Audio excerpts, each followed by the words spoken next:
Let's go, let's go, let's go, let's go, let's go, let's go, let's go, let's go, let's go. It is Thursday night football time, baby.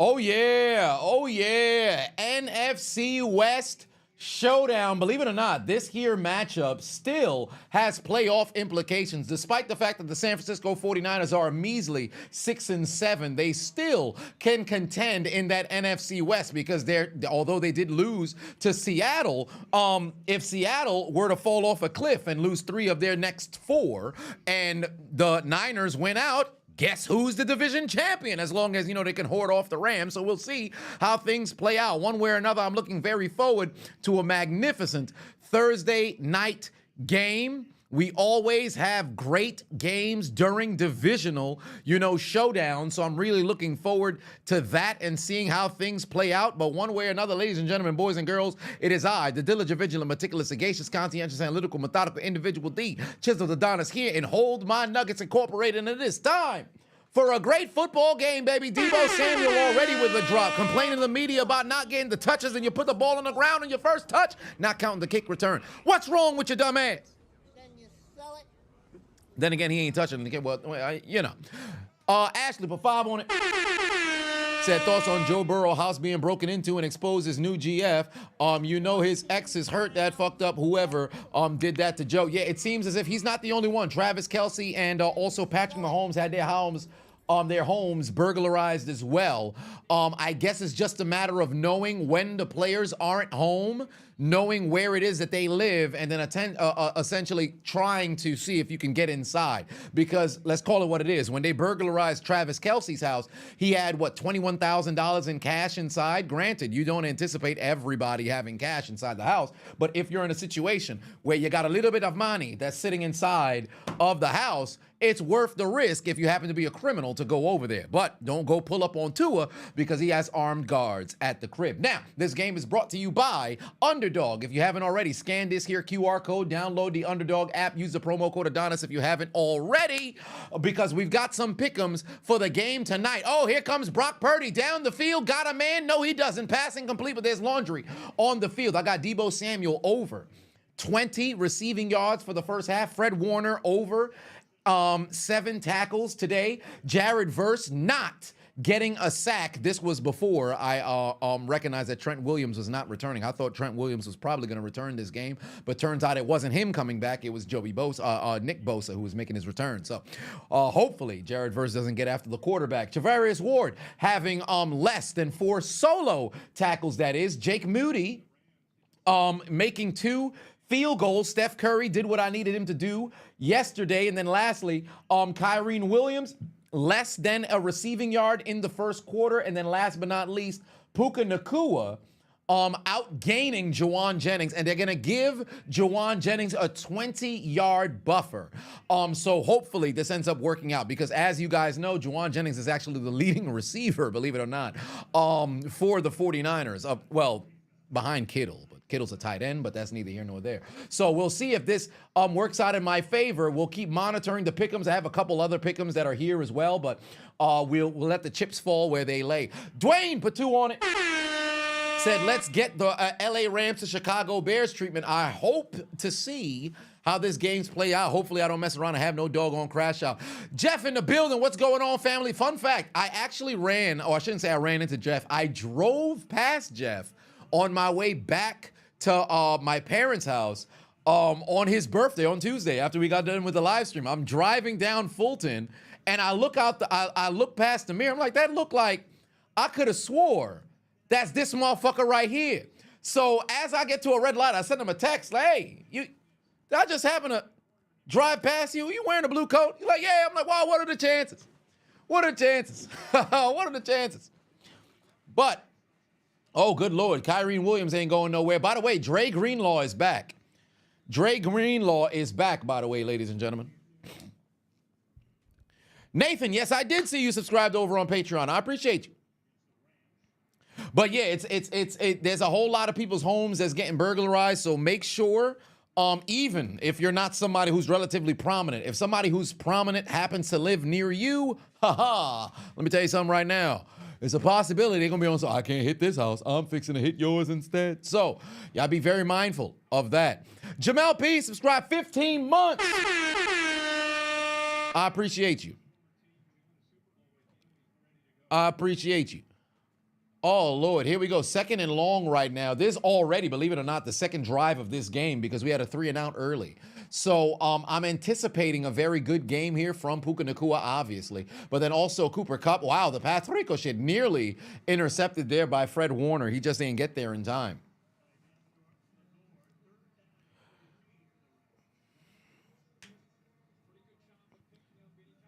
Yes, indeed. By the way, happy birthday to everybody else who celebrated a birthday. We had a number of different birthdays we were celebrating on Monday. So I'm curious if there's anybody else who are celebrating here today. So we shall see. Chris said, rob your house if you want, gonna leave you with debt. You know, funny enough, because of the robbery of what happened with Kelsey, it actually motivated me to it's so incredibly childish, but oh my God, nearly intercepted by Lenore. He almost caught that pick. It actually motivated me to go and get like these, bro. Oh my God, let somebody mess around and break into my crib. You about to be sick than a motherfucker. You gonna think you left with you gonna think you up when you did, fam. You in for a surprise, bro. You in for a surprise. Can never go wrong with some good prop money. I'm gonna be catching motherfuckers in genjutsus like a motherfucker. It's about to be a bad time. For them, not for me. Yeah, them Ush Bucks. No, catch them with some Ush Bucks. Hey, motherfuckers gonna be stressed. Be like, yo, they got $1 million in cash in here. You think? Joke's on you, pussy. You gonna go to you gonna go try to cash in on that shit? You gonna get murked? Or the police gonna come apprehend your dumb ass? I thought it was real. Yeah, I got your ass, pussy. Stupid motherfucker. You're going to take off so fast thinking that you up, only to get back to the crib. Be like, no. They're going to be sounding like Joseph Joestar out of JoJo Bizarre Adventure. Oh, no. They're going to be sick than a motherfucker. 9, what's good? What's good? That's how they got Luigi. Well, we shall see. We shall see. By the way, I actually have a video on Derrick Henry that, well, shit, I have to put it live on. Did it finish saving on Patreon? Yes, it did. Okay. But Derrick Henry, I had no clue. Derrick Henry cut his hair. Y'all tagged me, but I hadn't seen it. So halftime, I'm premiering the video up on YouTube. I did not know that he cut his hair. And I'm not well. Maybe a little dramatic, perhaps a little dramatic, but nonetheless, I'm gonna keep it real with you, fam. I don't like it one bit. I'm not gonna sit over here and police what the hell you gonna do as a grown-ass man, but bruh, shouldn't have did that. And I'm saying right now, I'm putting out the decree right now, Derrick Henry will never have another 1,000-yard season moving forward. I feel confident in that. You should have never cut your fucking dreadlocks. As far as I'm concerned, you washed now. Ravens might mess around and miss the playoffs. Almighty ASAP, put 5 on it. Said your birthday is next Friday. Am I going to any of the upcoming SmackDowns? Any of the upcoming SmackDowns? No, but I will be at Saturday Night Main Event this Saturday. I should be wearing a Santa costume if it comes in the mail on time. But yeah, so I'll be there at Saturday Night Main Event in the Nassau Coliseum this Saturday, 2 days from today. So I'll be there for that. Yeah, bro, I mentioned Samson in the Bible inside of my reaction as well. Ooh, yeah, so let me upload it on Patreon.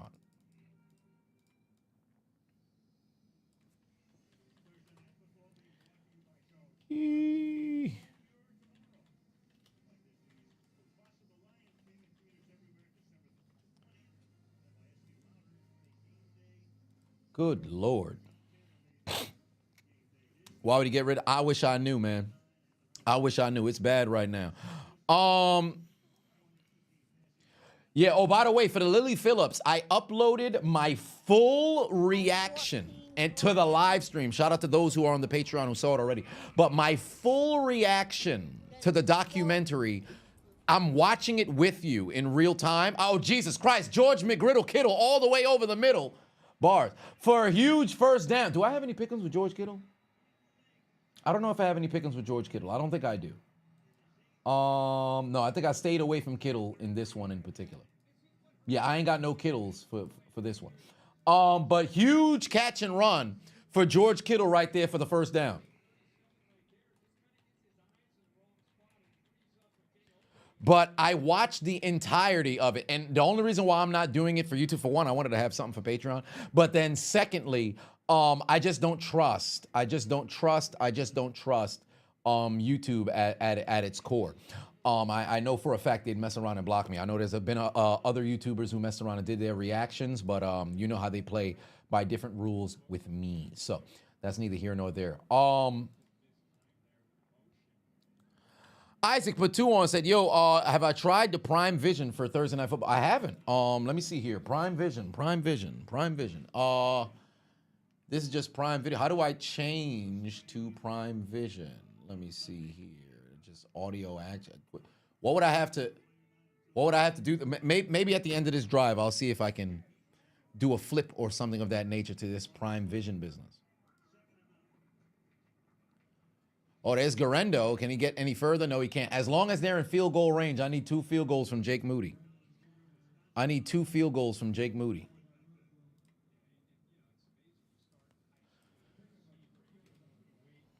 I think Prime Vision is when they got like the Madden camera or something of that nature. So why'd they put Derrick Henry here on the back of Adrian Peterson's head? What are we doing? What are we doing?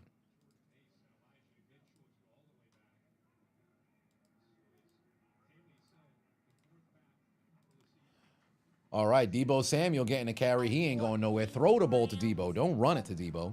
Nathan put a 5 on it again. Said, you thought 101 men was insane, but now she wants to do 1,000. What part of the game is this, Lily? It's so messed up. I agree. It's absolutely wild. And stay tuned. Tomorrow I'll do my YouTube version of the breakdown. So stay tuned for that one. It's also going to be on Patreon as well. But there is that. Almighty ASAP Patuan said, have I seen any of the Mark Gastineau stuff? Yes, I did. 53-yard field goal. Here we go, Moody. Here we go, Moody. Boot this through the uprights, Moody. I need this field goal from 53 yards out to give the San Francisco 49ers the lead. Jake Moody's kick is good. Nearly hooked out, but he was able to put it through the uprights, and it's good. San Francisco is on the board. I did see the Mark Gastineau stuff, and I'm going to keep it a buck with you. Although it seems very uncomfortable, and dare I say, some people would say it's relatively corny for him to say, hey, I'm getting my sack back. He's 110% valid for his frustrations. And you cannot convince me otherwise. Because call it what it is. Mark Gastineau had a great career. Not a Hall of Fame career, but a great career. Had he still been the guy who has the record for the most sacks in a season, granted, TJ would have ended up passing him up because they took a sack, the record-breaking sack away from TJ, right? But had he still been that, he could mess around and get so much additional money because they would have been like, yo, who has the most sacks ever in a season? Mark Gastineau. He'd become a household name.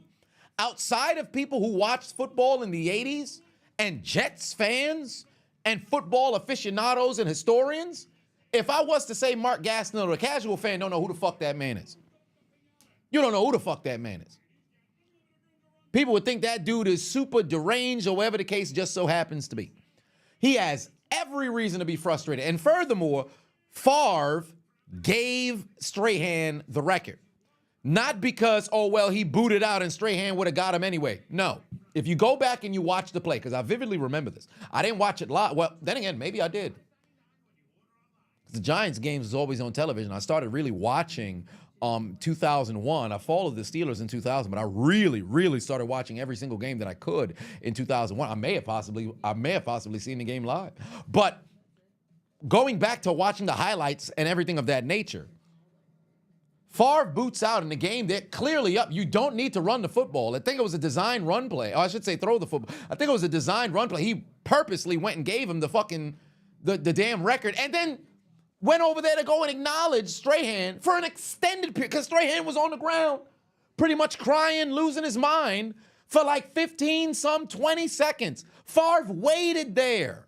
And then afterwards still was there to embrace son. You gave the fucking record to the dude. That's incredibly cheap. And if you're Gastineau, who played in an era where you weren't getting paid and shit like that, to where it wasn't no crazy money or whatever the case may be, bro, you just got hoed. So he has every reason to be angry.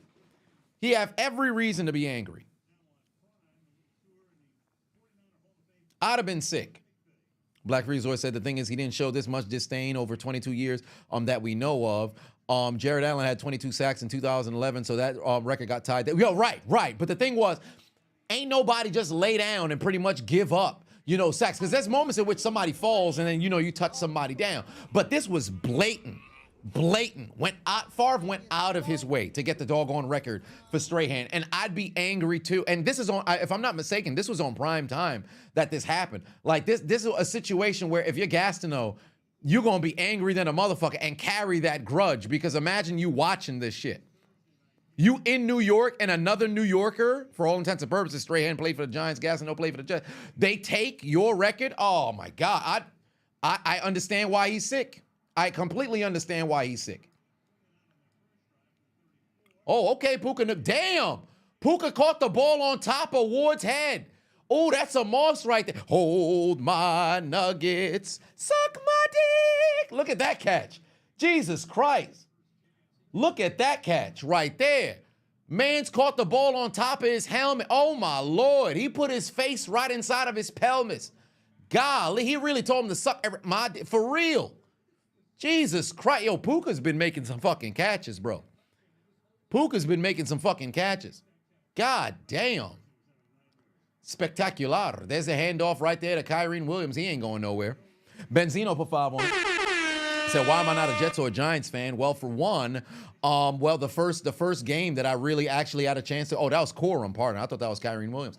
But the first game that I went and I tuned in and I watched Jerome Bettis score that 12-yard touchdown against the Jets. I never saw a fat man move that doggone nimble. And then I said, all right, can't beat him, join him. And I played with the Steelers all season long, or I should say all year long on my NFL quarterback 2001. Went undefeated, simply could not lose because nobody could tackle Bettis. That's what made me a Steelers fan. I think had I watched Giants game, because they went to the Super Bowl in 2000 when I really started watching football consistently, because I watched the Super Bowl in 99. Oh my God, Hufanga just came back. This motherfucker got no hands because he's got a club on his on his glove. Oh my Lord, this man would have had a pick. I want to say what happened to his hands, but he ain't got no hand. Damn, that's like Shaquem Griffith when they threw it at him and he only got a nub. What you gonna do with a club on your hand? Oh my Lord, he would have had a pick, but he's got a clubbing blow. Damn. Oh, that's hilarious. You can't grip the football because he's got a clubbing blow. That is brutal. I think he broke his wrist. He would have had himself an interception right there. That's unfortunate. That is unfortunate. What are you gonna do with a clubbing blow? Golly. Oh my God.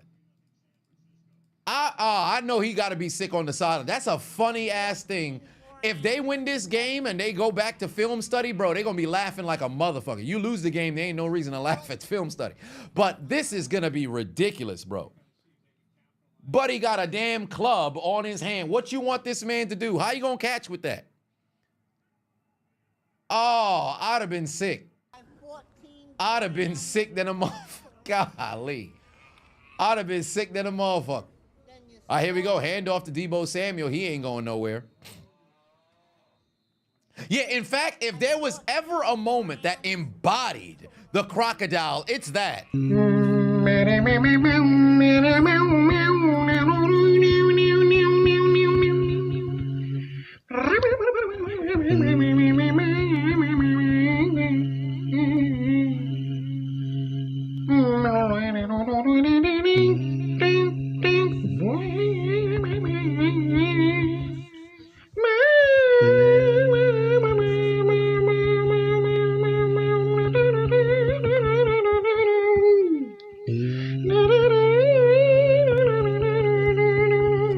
I can't believe it, bro. That's gotta be something that you're gonna laugh about for years to come. There's no way they're going to let that man down. I hope somebody's mic'd up for this game. I hope somebody's mic'd up for this game, bro. Ain't no way. Ain't no way. Mark Jackson put 2 on it. Said literally the crocodile meme. Ain't that the truth? Chuck Berry's put 5 on. Said, you guessing that Bill Belichick knew he was getting blackballed by the league, so he said he would coach at UNC and bang some sorority chicks. Here we go. Brock Purdy, 3rd and 4. Over the middle. Got a man. No, he doesn't. Pass broken up. No laundry on the field. Cam Curl with the breakup. I don't know if it's a matter of being completely blackballed or whatever the case may be, but I still can't wrap my mind around Belichick going to college. Doesn't make sense for me. His entire coaching career was at the pro level. Why go to college in today's day and age? I just don't understand it. But it's a 3-year deal or something of that nature. I'm very curious of how things are going to play out. Like, of course, Dion is a different beast, but Belichick runs a completely different system. I don't think Belichick is going to run a system that's going to galvanize kids to want to play there. Belichick deals with professionals. I don't know how he's going to deal with adolescents and individuals exiting from adolescence. I don't know. Stay away from the football, son. There you go. Good bounce. Great bounce. Down to the 20-yard line exactly. Black JRV with 2 said thoughts on Belichick coaching North Carolina. Well, there it is. Isaac said press the arrow down button for Prime Vision. Oh, the arrow down button for Prime Vision. Okay, so. Oh, damn, we got to wait for the. There it is. Prime Vision via Next Gen Stats. Oh, Prime Vision with Next Gen Stats. All right. Does Prime Vision go to commercial as well? Yes, it does. All right, so we're going to see what this is going to hit for.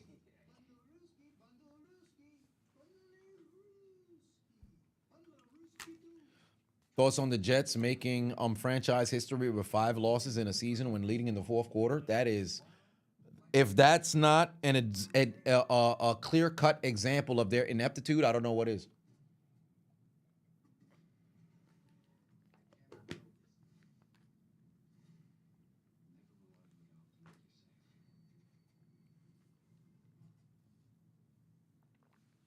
Dummy account said my Danganronpa class trial had about 3 to 4 clips in one stream. Oh, word? Shit. How hard can coaching down a level be? Also 5 years. Oh, it's 5 years. No, it's different because of the type of people that you deal with. It's not just the X's and O's of coaching, because you got to remember, at the pro level, there's a heightened level of responsibility. Because if you got rookies who are coming in, ultimately, you're not only playing to remain on the roster, you're also playing for that second contract. Everybody who understands how the NFL operates is, really, you make it to that second contract, now you got an opportunity to really make some money. That rookie deal, you're not leaving with a lot unless you happen to be a first-round draft pick or something of that nature. You're not leaving with a lot of bread. You got your property tax, you got your jock tax, depending on whatever state you happen to live in, the federal, state, all that other stuff that's going on. Again, that's custom to change depending on if you're a state that doesn't have state tax or whatever the case may be. Managerial fees, all these different stuff that you're covering. And then ultimately, depending on how you choose to go and live your life, which the vast majority of athletes end up living above their means, if you don't make it to that second contract, it's clipped. And furthermore, if you don't happen to get your ass onto the field and have enough film to where you can even get signed somewhere else, it's clipped. College level, motherfuckers could just jump into the damn portal. Oh, I don't like what's going on over here. I'm jumping in. And doesn't guarantee that somebody's going to go and pick you up. But it's almost a guarantee that, motherfucker, I don't really like this coaching style. I'm going to go somewhere else and start. You could always go down to JUCO or go to transfer, because somebody will be willing to take you if you're leaving from a D1 school to go elsewhere. Pro level, you don't have that option. You willfully ask for your fucking release and go, how many motherfuckers who's fighting for a roster spot going to ask for their release and get signed somewhere else? Incredibly small percentage. So there is that. Yeah, 4 punts already. Shit's getting crazy out here. I need 15 yards from Debo when he's back onto the field. But do I have anybody on offense? Wow, I had no receiving yards for Kyrene Williams in the first quarter, and this motherfucker has a reception. What the hell? What the hell? He's got 1 catch for 4. Nah. Throw the ball in a swing pass to Kyrene Williams and stop him for a loss of 4. These motherfuckers did that shit just to stick it to me. God damn it. God damn it. Yeah, they making some noise for Greenlaw. They're so happy that he's back on the field. Justice said, good luck to both of our teams in the link this Sunday, indeed.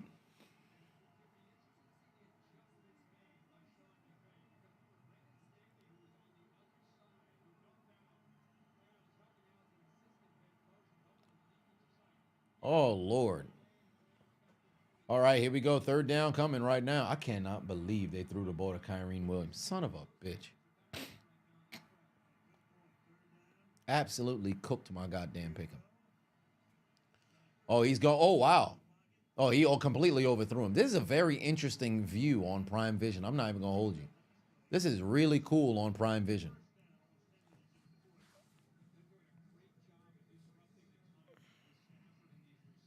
Yeah, Stafford completely missed him. Stafford completely missed him.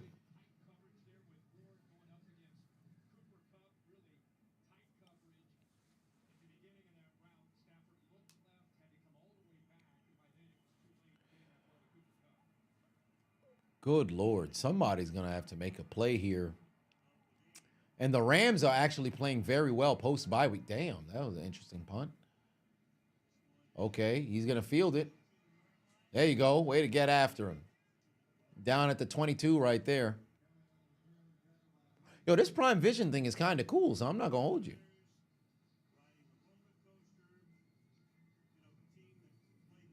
Wow, that's a hell of a graphic. They about to break so many 49ers fans' hearts with this damn graphic.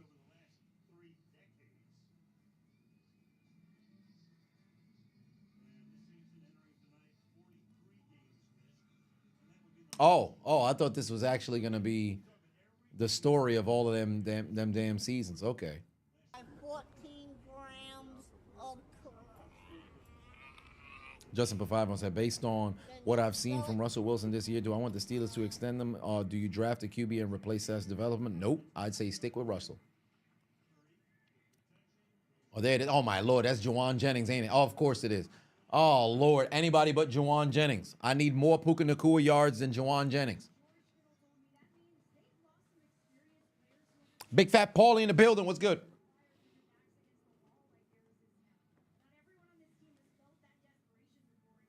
God damn. Look how many injuries that is. Jesus Christ. Their whole running back room is a replacement room now. Top 3 backs on the season, all gone.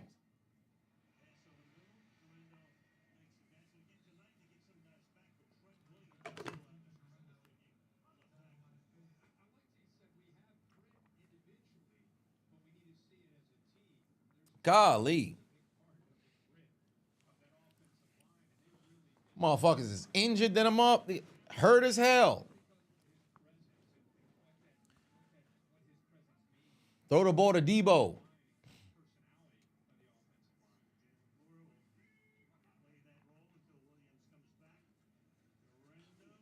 Do I have any other pick'ems that are open? Oh, yes, I do.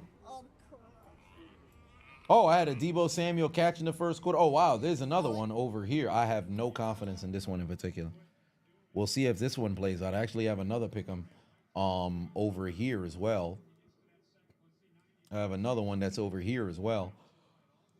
Brock Purdy, under 20 completions. Cooper Kupp, under 9 targets. Russell Wilson, this one involves a Russell Wilson one, under 211 yards passing. A.J. Brown, under 78 yards receiving. Debo has a catch. Matthew Stafford, under 34 passing attempts. Kyrene Williams, under 73 rushing yards. And then Puka Nacua, less than 8 receptions. I have no confidence in this pick'em, but we'll see if this works out in my favor.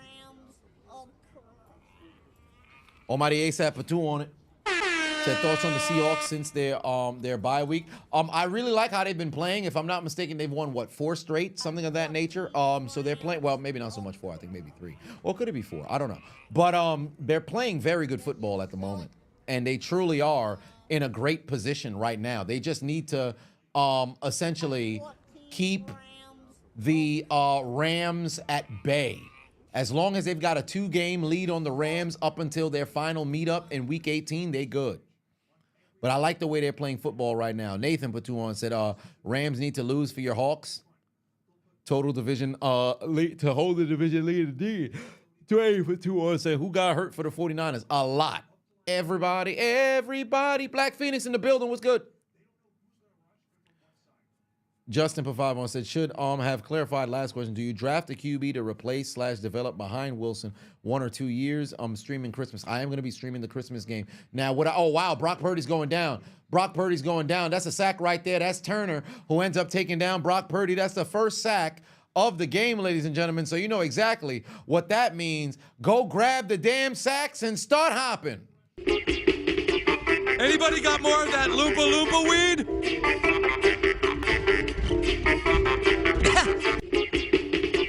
Anybody got more of that Loompa Loompa weed?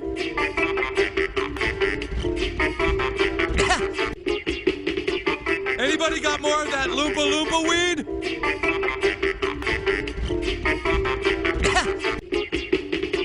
Anybody got more of that Loompa Loompa weed? They're forced to punt. The Rams are getting this football back. Oh, it looks like the rain is starting to come down out there in SoFi. But, yeah, if I had to say for Pittsburgh, re-sign Russell. See if you can find a way to flex and finagle and re-sign Fields as well. So we'd have to see if that's possible. But I definitely say keep Russell.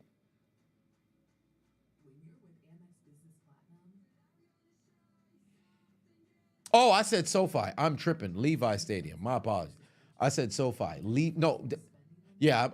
meant to say Santa Clara, but I guess I said SoFi instead of Levi. So yeah, Santa Clara. Sorry about that. That's my bad. Is the Steelers going to beat the Bills? Well, I mean, if they meet each other in the postseason, because they ain't meeting in the regular season. But I feel confident, depending on the scenario. I am concerned about Josh Allen's ability to run with the football. But as long as we can put up points, I think we've got a chance because I trust the defense to make a dynamic play.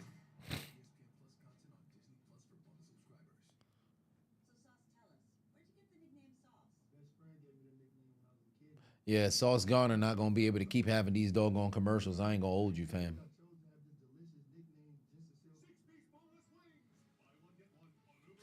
They're going to have to start calling son by his actual name. This Sauce Gardner thing ain't going to last long. Matter of fact, when was the last time Sauce had a pick? When was the last time he had an interception?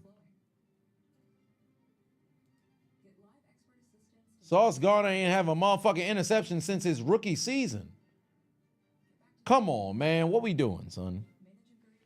What are we doing? Sauce want to be a rapper? Shit. He ain't even have a fumble recovery. Bro, what the hell was he doing this season? He got 6 passes defense. He's got some tackles here and there. Oh, he's also got a sack. Come on, man. Come on, man. What are you out here doing?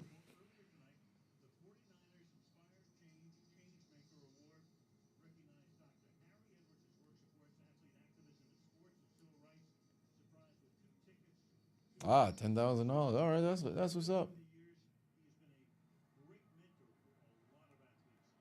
All right, here we go.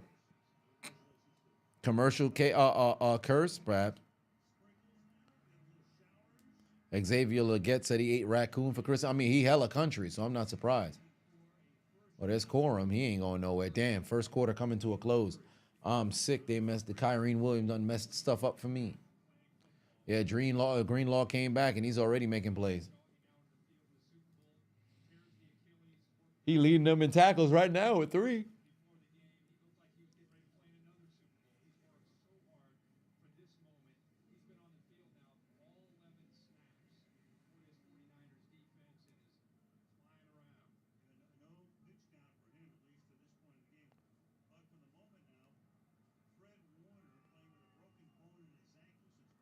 What? Fred Warner got a broken bone in his ankle. The fuck, fam? The moment that the season is out of question for them, bro, end his year, bro. Ooh, did he tweak his knee? Oh, yeah. He tweaked his knee a little bit underneath there. He's all right. He's probably going to come back in this game. But the moment that the season is essentially decided for the Niners, bro, you might want to sit down, Fred. Oh, wow. Pass ricochet. You got to understand, Stafford, you can't just freaking throw that ball that doggone hard. It's raining out there. Yeah, he just twisted his leg a bit. He's all right. He just came back into the game, too. Fred Warner's back out there now. Does Greenlaw stay in San Fran next offseason? He a free agent? They might pay him because San Fran wouldn't necessarily be super stingy in that realm. They might pay him.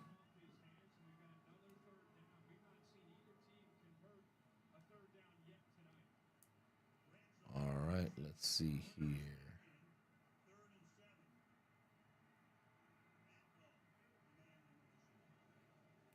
Oh, wow. What do you know? There's a pass outside. Robinson can't hold on. They're going to punt again.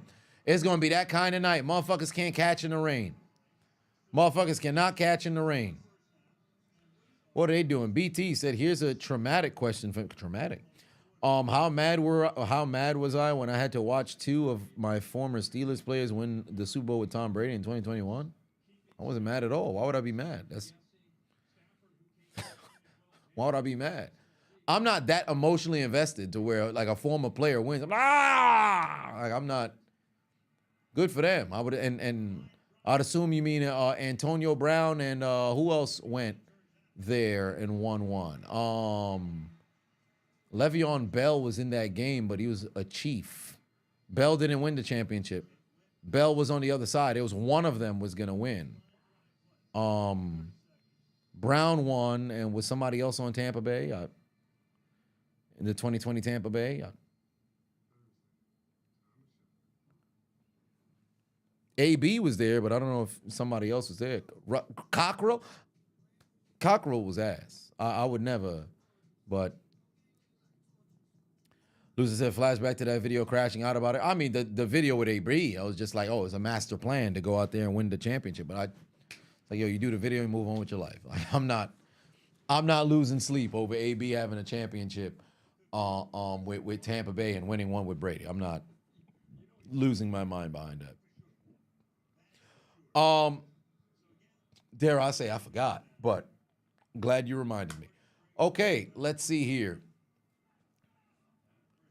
Get the ball to Debo. Get the ball to Debo. I need more Debo yardage. Yeah, throw a swing pass to Debo. Get open, Debo. Where's AB now? Hell if I know. He probably outside in the pool somewhere. My butthole can't shake this abuse! Enough! Enough! Enough from the clown! We got one more play, and then that's pretty much the half. With the rain out there, do not expect to see a lot of completions at this point outside of just swing passes. There's a dump off to Debo right there. He's going to get about 5 yards. There we go. More yardage thrown to over to Debo.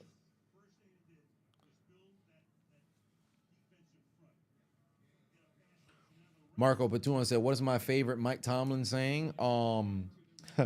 Probably the most recent one that he had earlier this year of I can give you the I could give you the ingredients to the hot dog, but you might not like it. That was a good one. Standard is a standard is always, one that you could pull from there. But I really enjoy I could give you the ingredients to the hot dog, but you might not like it. Oh, I'm a degenerate. There's that one as well. That was a fun one. I'm a degenerate. Benzino Pavavon said, that enough from the clown compilation will always forever be a classic. You just wish Antonio Brown would have strictly focused on playing football for real. Believe it or not, I think he would have still been playing right now. And truly, had he not lost his mind, I think he would have been number 3 all-time in receiving yards for sure. For sure. Not only would he be there, he would have eclipsed 100 touchdowns and truly cemented himself as a top 5 all-time without question. Like, there's no denying the fucking talent that man had. He got robbed of an all-pro in 2018. I think it's a Peter King or whoever it may have been, like, unilaterally removed him from being able to qualify for All Pro. Whoever it is that runs the AP, they robbed that man because he led the league in touchdowns. How the fuck are you not the All Pro? First team or second team All Pro, you got robbed. He should be a 7-time All Pro or 6-time All Pro, whichever amount that he has right now. It should be one additional one. Like, they completely hoed him that year. And had he not lost his fucking mind, he would have definitely eclipsed 15,000 yards, or probably even eclipsed 16,000 yards. He would have been chasing Fitz. He would have been chasing Fitz. Like, he legitimately is one of those, the biggest head scratchers for me. It's like, why? I just don't understand it. Ryan for 5 was the happy Thursday. Sorry you're late to the party. Thoughts on Dexter Lawrence rumors? What's the rumors on Dexter Lawrence? What's the rumors on Dexter Lawrence? Something's going on with him. They might trade him next year. I got Dallas said, who was over him for All Pro that year? No, it's not everybody. No, he was not eligible for All Pro anymore. Like, they removed him from it to where he wasn't eligible.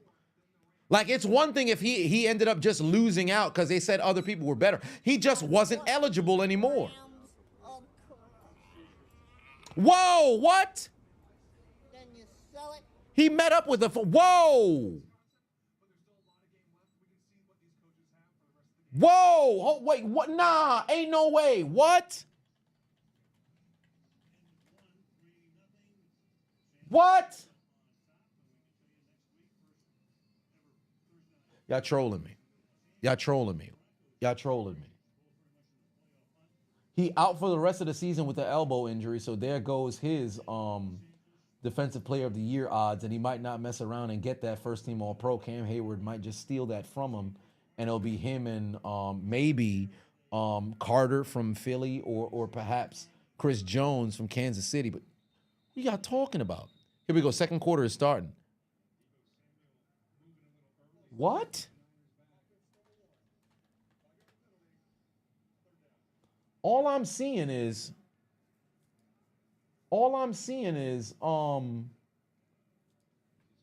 dislocated elbow. I'm not seeing any of these.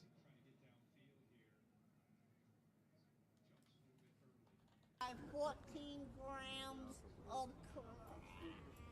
Yeah, I'll have to look into that after the game. I'll have to look out after the game. That's insane.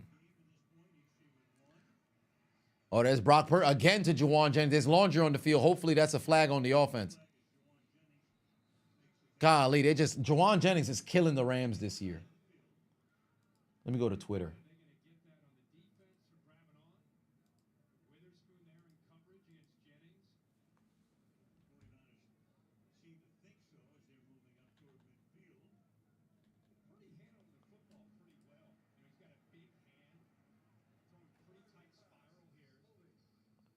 Diddling kids.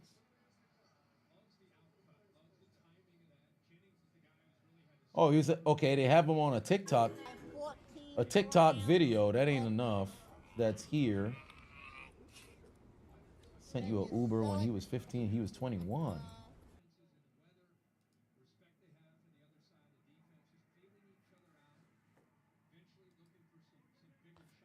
I'm gonna look into it after the game. I'm gonna look into it after the game. I don't wanna go down the rabbit hole now. Let's just.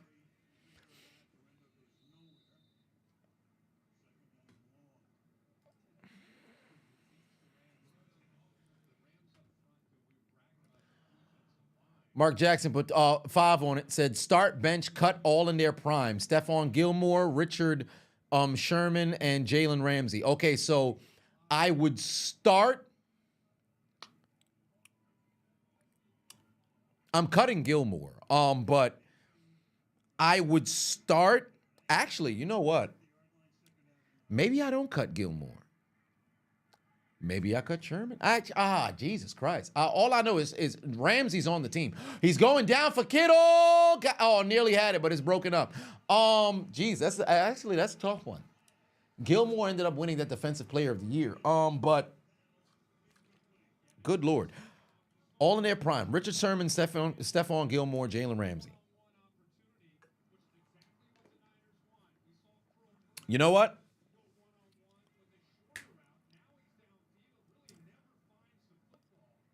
Start Ramsey, bench Sherman, cut Gilmore. I'll do that. That's a tough one. Chuck for 5-1 said, as a probable number 2 seed, which probable number 7 seed would give your Eagles the most trouble? Seahawks, Rams, or the Commanders? The Commanders. The Commanders, because that's divisional game right there. And then, believe it or not, the Rams as well. I think Seattle wouldn't necessarily give the Eagles that much of a problem if they played each other. But the Commanders and the Rams definitely. Lucid Music for 5-1 said, just wanted to say thank you, Chiseled, for your commentary and ITC. Got you into football. You're one of your favorites. And keep up the good work. Go Steelers. I appreciate you. That's love right there.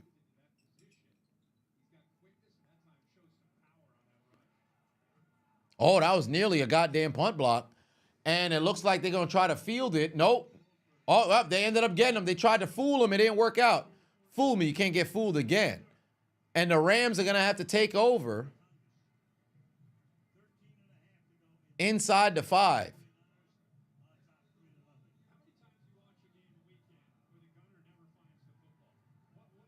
Hell of a job there.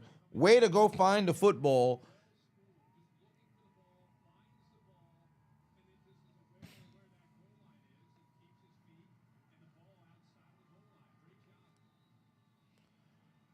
Yeah, it's a good punt right there. So now they've got some work to do from inside their own end zone. Oh, but damn, I thought the 49ers would have had heavy pressure up front. This might end up resulting in a very positive yardage. Yup. He's going to at least get back to the line of scrimmage. Actually, no, pick up a couple of yardage here. Cut number 27 from the Cowboys from the league right now. Shit, I wouldn't be surprised if he messed around and got cut. Yeah, Jennings again. He's now, I need Puka Nacua yardage. And right now, it's not looking very favorable right now. Because I need Puka essentially to outgain Jennings by 20.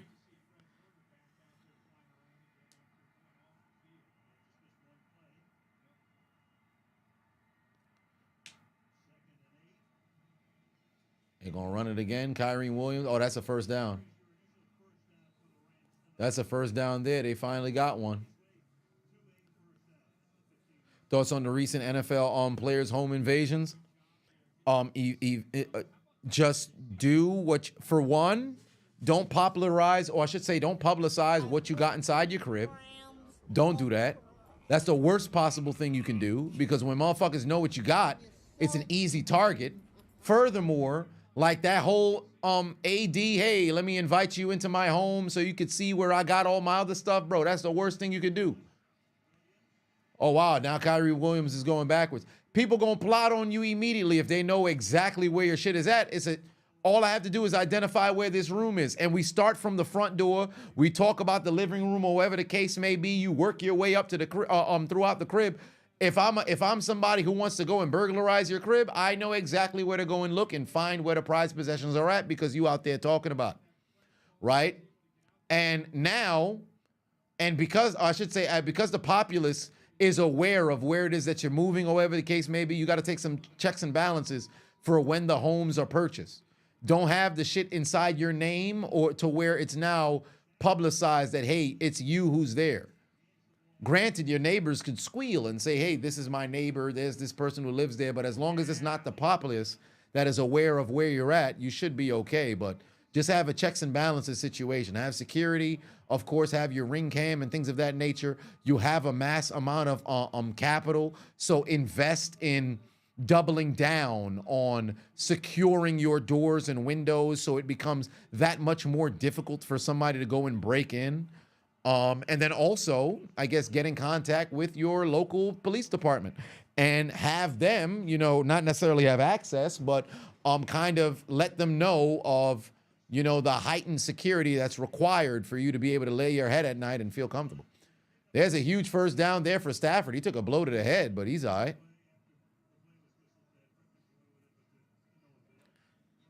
Ice Tray for 5-1 said top 5 bad weather games. Top 5 bad weather games. Super Bowl 41. The snow game between Philly and Detroit in 13. That was a fun game to watch. The Mud Bowl in 2007 when the Steelers beat the Dolphins 3-0. That was cool to see. The Fog playoff game between the Eagles and was that the Bears? The Fog playoff game, there's that. And then lastly, I would say the Ice Bowl in 1968. So those 5 games is what comes to mind.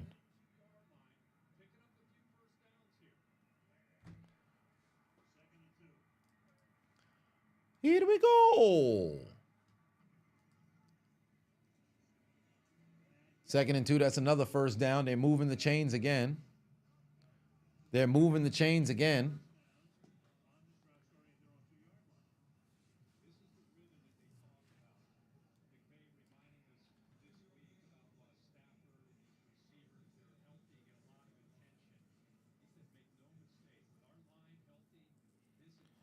Alan, remember, 34 months. I appreciate you. Said 34 months, May 2025. Give you money to help my dad. Oh, what's going on with your father?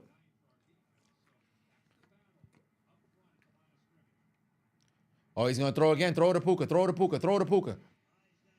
Oh, nearly intercepted. Pass sales incomplete. Bro, I'm going to tell you something right now. Playing receiver in the rain is one of the most frustrating realities I've ever experienced playing the game of football, bro. And I'll tell you why. What makes it so fucking frustrating is there's so many different factors that you have to take into account. For one, especially if you're playing on grass. Turf, it's a little bit easier to run in the rain than grass because I think there's a bit more in grass. If the dirt gets very slippery, you could slip like a motherfucker. In turf, you can somewhat keep your balance depending on which kind of cleats that you just so happen to be wearing. But you're focusing on your feet and trying to complete the route. That's one thing. 2, remember, if you're wearing a visor, it's not just slipping off. The water it's not going to stick, but it's there, so it can obstruct your view to a certain degree. If you don't have water, if you're not wearing a visor, remember, when you're walking in the rain, you know what you're doing a whole lot of the time if you don't got no umbrella? You damn near doing this shit. Because it's hard to just keep your eyes regular when you're walking in the rain. You be doing this shit. Sometimes you squinting. You doing everything you can to prevent the water from hitting you in the eye because it's an uncomfortable goddamn feeling. 3rd and 5. Stafford got to throw that football. It's not going to make it in time. They're going to have to punt again. Right? So you got to worry on the damn grass or the turf that you're running on. You then got to freaking figure out the eye situation because although you got the helmet on and it's preventing the rain from falling directly down, you're still running forward. So psychologically, you're gonna want to do this shit. It's a mental fuck. And then 3rd, when the football's coming your way, it's like a triple concentration that you have to have. Because if you're wearing gloves, it's difficult. It's better to just go bare hand in the rain. And if I was any of the punt returners, I'm not fielding a punt at all. I'm letting that sumbitch hit the ground wherever the fuck it land. That's where we starting to drive.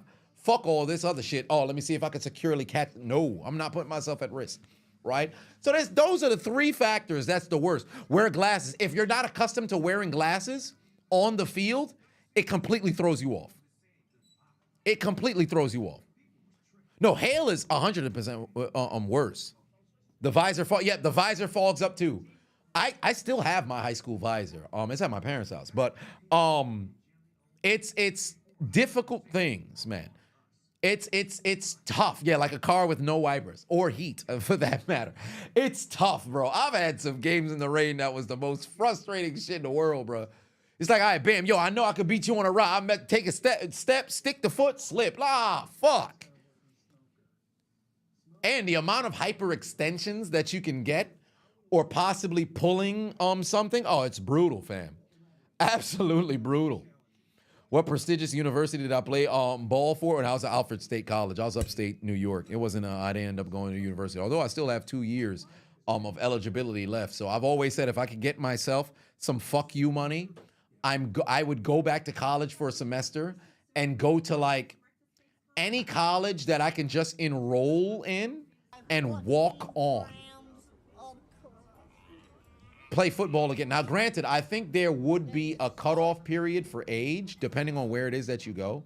But I remember that story maybe like 10 years ago of that guy who was 55 years old on the football team. And then there was also a guy who was like 34 and he was on the football team as well. So whatever the case may be, see if I could scheme my way towards playing the game again. But that's one of the reasons why I keep myself in shape. Not that I would, acquire the funds to get the fuck you money to go back to school just for one season, but just one of those things like, hey, give it a shot. At JUCO, I could always go back to JUCO too. I'd have to go to a team that's absolute ass. So I would have a chance to get onto the field. Yeah, I got 2 more years of eligibility. I retired after my second year. Changed my degree from a 4 to a 2-year, got my associates, and got the fuck up out of there. Macro, put 2 on it. Oh, Marco, I should say. Said tips for hitting all your picks with pick'ems. Well, to be honest with you, it all depends on the pacing of the trajectory of how the team's been playing, who's been hot, what's their philosophy, and who they're playing against. And then, of course, take into account weather conditions and things of that nature. Like, for example, I did not know it was going to rain, right? So when I put together this, I was just taking into account the injuries that's been happening to the teams, things of that nature with the 49ers. So I said, you know what? Brock Purdy, although the big caveat is the fact that your top 3 running backs are out. So are they going to run Garendo a lot?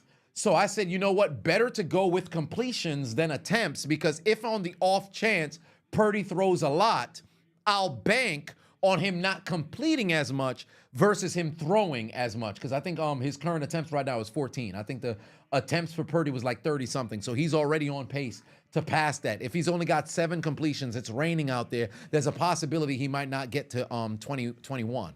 So there's that, right? Cooper Kupp with the targets. Most targets are going to be going towards Puka Nacua. In fact, right now in this game, Puka Nacua already has, why does it say 2 targets? He has way more than 2 targets. Why the fuck does it say 2? Oh, wow, it says 2 targets. What do you know? Could it have been a run? I thought it was going to be way more targets than just 2, but I have Cooper having less than 9 targets, but I have Puka Nacua having less than 8 catches. I think that's a bit safe that's over there. Stafford under 34 times throwing the football because I anticipated Kyren Williams would get a bulk share of the carries. But because of the rain, oh, there's a first down for Kittle. Because of the rain, I think now I'm a bit fearful for Kyren Williams. So we'll see how that kind of stuff plays out. But these are the type of mental kind of tricks that I utilize when making the pick'ems. But there's no foolproof method that ends up working. Nathan put 5 on and said, Henry stiff-arming Josh Norman. That Lions player was crazy. He's little boy F them kids. You mean the Bills player? But yeah, it was wild. He got dealt with. Mr. Sunshine put 2 on and said, what's up? What's going on? All right, here we go. Garendo. Oh, if Garendo can get outside, he's not going to. Take his ass down.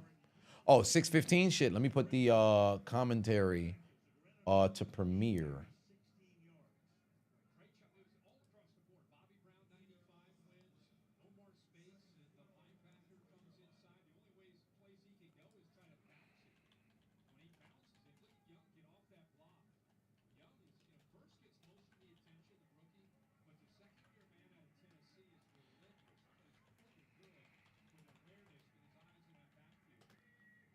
Your scheme sounds like an old movie.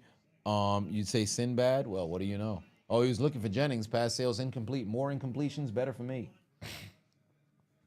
More incompletions, better for me. Ah, shit, my eye. Yeah, so 9:30 I'll have this premiere.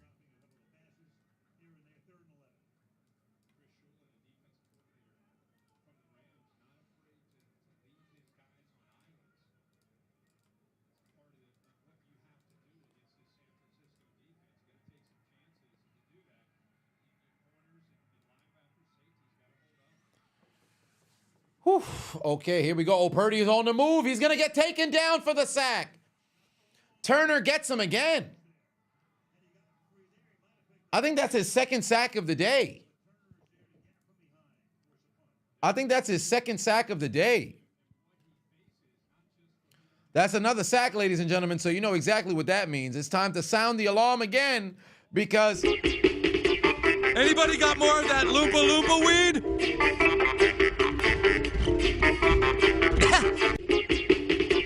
Anybody got more of that Loompa Loompa weed?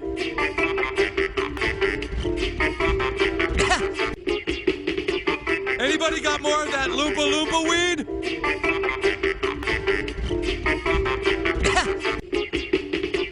Anybody got more of that Loompa Loompa weed?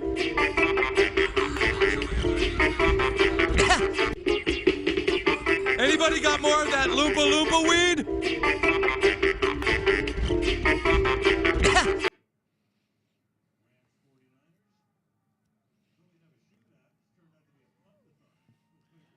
Yeah, anytime that you're dealing with the elements out there, it's never a good time. Oh, these motherfuckers got a rain-coated kind of jacket. They should get them refs some hoodies. Somebody gonna be sick.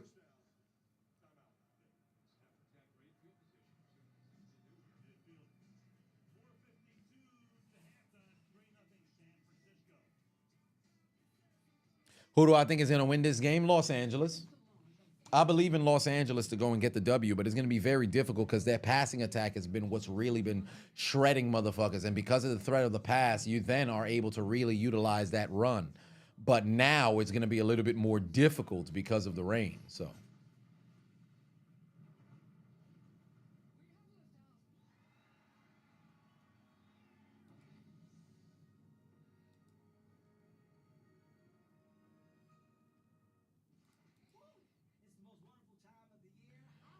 Refs have been messing up all year. They don't deserve no hoodies. I mean, shit, you ain't wrong about that. You are not wrong about that.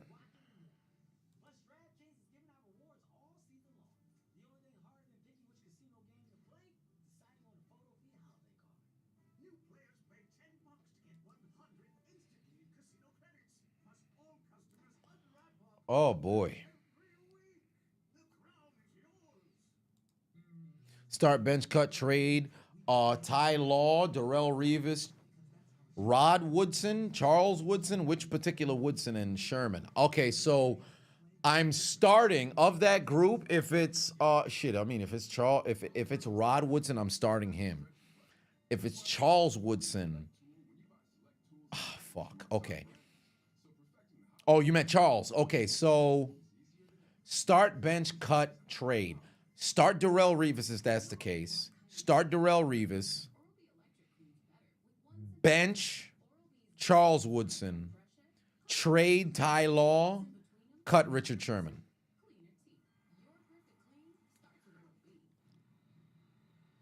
It's crazy to see the Cowboys get eliminated from playoff contention this early if it happens Sunday. Yeah, I believe it could. If it happens Sunday, that it'd be then. Cause it's all it's about math automatically.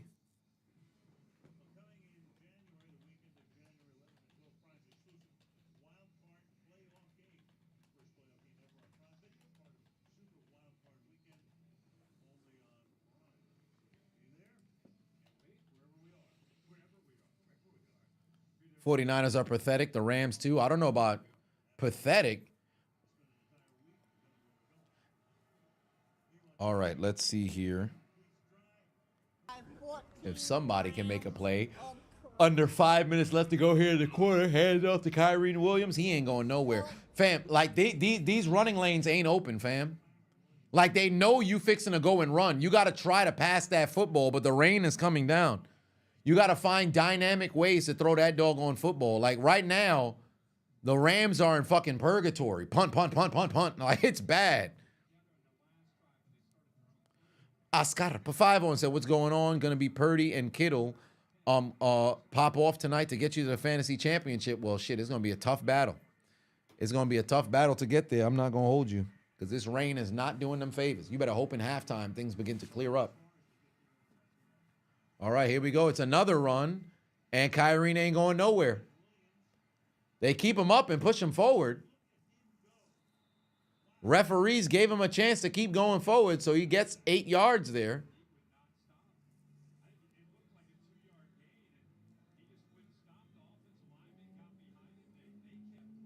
Yeah, they pushed him forward right there.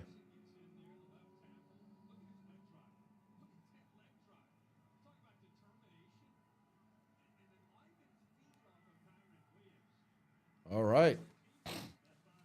They're now inside 49er territory here. What do you want to do? Oh, they're leaving that weak side A gap open. And where does he go? He went through the strong side A gap, but A gap nonetheless, that's a first down. They're marching down the field now. Damn, son's got over 40 yards. I'm in trouble. I'm in trouble on my pick'em. Did I watch Monday Night Raw? Yeah, I watched it. Slow game. You feel like the second half will be good? I think so too, because it's just a matter of the rain. So you're in a situation where the elements always play a role, but then the rain is always difficult. The rain is always a bit difficult to deal with, especially when it comes to passing the football. But it's football. You got to be ready for stuff like that.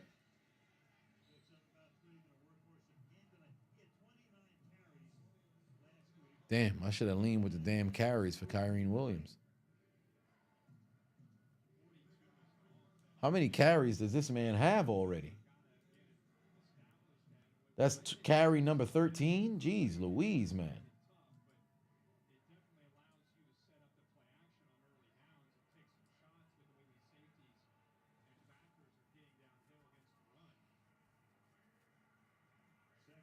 This is going to be the last play before the 2-minute warning right here. Keep that ball away from Kupp in the air. There's another handoff to Kyrene Williams. He ain't going nowhere. Take it to the 2-minute warning.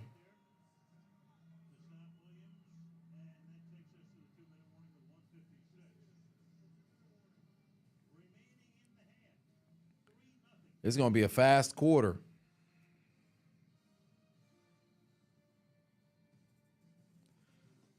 This might be a fast game. It might be all over before 11.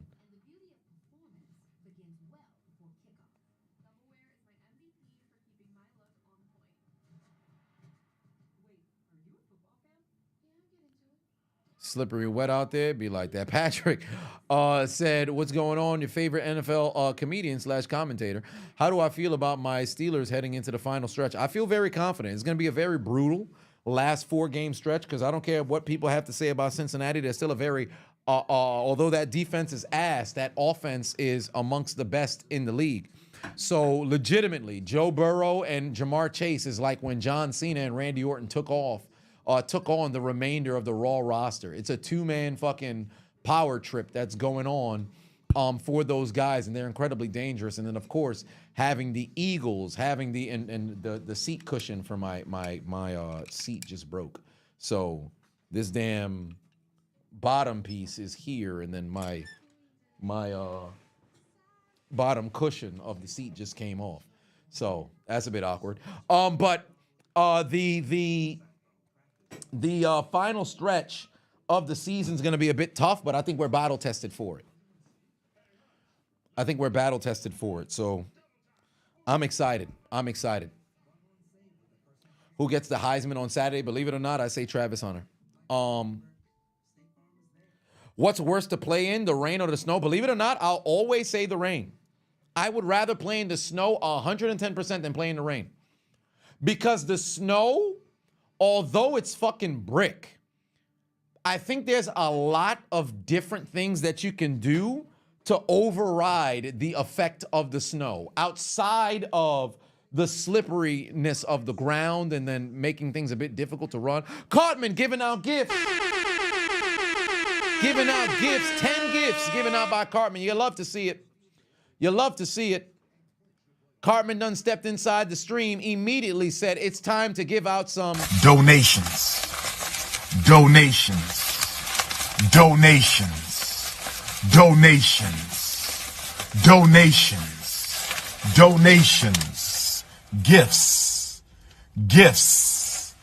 Gifts.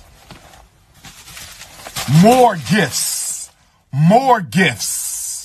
Donations. donations. More gifts, but yeah, I always enjoy playing in the snow way more than playing in the rain because I can put on I was always able to keep myself warm for all intents and purposes. And then furthermore, although it's brick, if you keep your hands warm, although the football is a bit harder when it's snowy outside, you're still able to function for all intents and purposes. The rain, too much slippery shit that's happening. It affects everybody for all intents and purposes because the snow heavily on like the O-line because you got to keep your footing and everything of that nature. But if the quarterback can get enough time to release that football, then I feel like I'm all right. Of course, you can mess around and slip and things like that, but you can override that versus the rain. I think in that realm, the elements are still somewhat playing the same kind of role, depending on how bad the rain is. If it's like a monsoon that you experienced, like when Carolina was playing in, what was it, 2008, 2009, when the rain was really, really coming down. Shit, I think it happened again in like 2016. I forget. But I'll take a game in the snow any fucking day than a game in the rain. Mark Jackson put 2 on, said opening act, Main and Jobber. Cena, Roman, Triple H. This variation of Roman, to be honest with you, Roman the main event, Cena opening act, and then Triple H would unfortunately be the Jobber. 48-yard field goal here coming for the Rams. They aren't going to go for it on 4th down. And Cardi, who struggled, is going to try to tie this game up in the rain. There's the kick. He's got it through the uprights, and it's good. We got a tie game 3-all. Now I just need Jake Moody to get down the field and kick a field goal. Although this pick'em is all but, this pick'em is a partial now because of fucking Kyrene Williams. So, damn. Oh, and this clip from, well, then again, yeah, it all depends on if they get the ball to Deebo Samuel. If Deebo Samuel can't get the football here, it's over for this pick'em. At least my other one is still alive, being a hater for the game. I just need everybody to be lower. Oh, wow, and Stafford only threw the ball 11 times? Shit, this might be incredibly beneficial for me. I just need Kyrene Williams to stay under that 73 yards.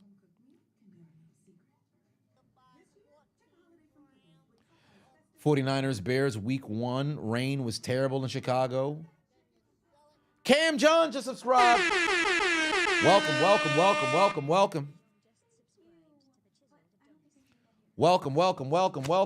You love to see it.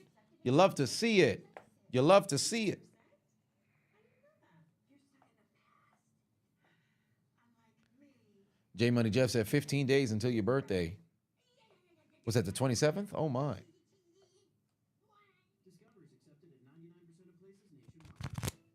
YouTube said, let's see if you can gift subs on Twitch. YouTube's being a bitch. Pain. Cam John also giving out some gifts. Hold on, wait a minute. Where's Dr. Umar when you need him? Donations. Gifts.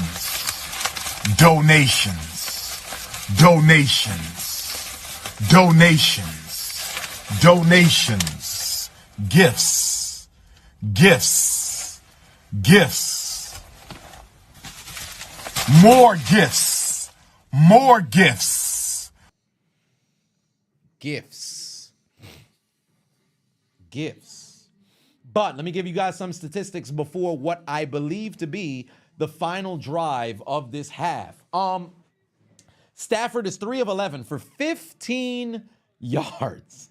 Meanwhile, Brock Purdy is 8 of 16 for 90 yards. Purdy's been sacked twice. On the ground, Kyrene Williams, 14 carries, 44 yards. Meanwhile, for San Francisco, Guerrero, 8 carries, 17 yards. Oh, man actually got, Elliott, big boy, got his hand on the football, but it did not work out. Yeah, he was able to touch the football, but it didn't really change the trajectory of what was going on. Through the air, Puka Nacua, 2 catches for 11 yards here. It should be 3. I guess it's only 2 catches, 11 yards, and George Kittle, 2 catches, 43 yards. Oscar put 5 on. I said Battle Royal here. Me out. Brunson, Reed, Braun Strowman, Omaz, Great Khali, Mark Henry. Big Show. Oh yeah, that's a whole lot of meat inside that damn battle.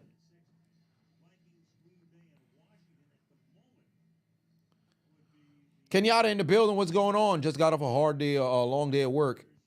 In your area was crazy, especially around the holidays. I could imagine. Try your best to keep your sanity during that time frame because it's always difficult to, be able to work effectively. Oh, god damn, this man Trent Williams, super bundled up there. 105 on the clock here. Here we go. Purdy's fixing to throw that football. Throws it over to Debo. Come on, Debo. Make somebody miss. There we go. 6 yards for Debo. I need 4 more yards for Debo. Debo. Whoa. Debo. Whoa. 5 more yards for Debo. Throw that ball to Debo.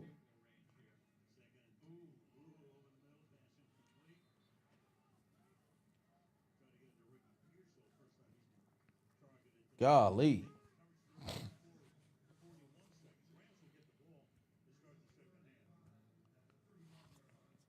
Creepy ass chant. I thought you was going to sleep. But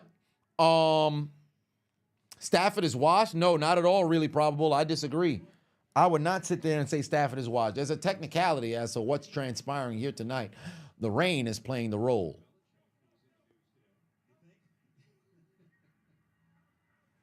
All right, here we go. Oh, they got a motioning Debo going outside. He's going down, trying to find Jenny. Oh, nearly intercepted. Oh, my God. Pass was nearly ricocheted right into the hands of the other man. I guess not. And my pick'em this pick'em is cooked. This pick'em is cooked. It's over. It's over. They're not going to throw this ball to Debo anymore, so 16 yards. I need it higher for the first half. This is cooked. Jake Moody's not going to get that field goal in the first half, although he could still mess around and get a field goal later, so that's not that big of a deal.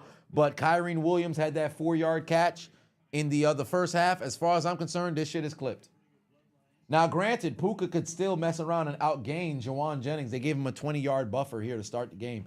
But as far as I'm concerned, this here pick'em is cooked. But this one right here still has some promise. Brock Purdy, under 21 completions. So for all intents and purposes, he was halfway through for the first half. So just got to keep him under on those completions that's here. Cooper Kupp only had 3 targets, and Stafford's only thrown the ball 11 times. So I think they're just going to run Kyren Williams heavily here. So I'm just hoping that Kyren doesn't mess around and pass 73 yards. So there's that here. Debo got me what I needed over here with those 2 yards in the first quarter. And I'm still alive over here. I'm still alive. I'm still alive. So we'll see how that plays out. But Stafford should just take a knee here and go to the half. Oh, my God. He's going to throw. If you're going to throw it to anybody, throw it to Puka. Actually, no. Don't throw it to Puka. Throw it to Demarcus Robinson. He threw it to Puka.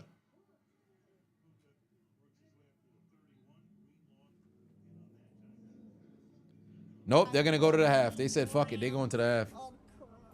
No, did they call timeout? What happened? Yeah, I think they're going to the half.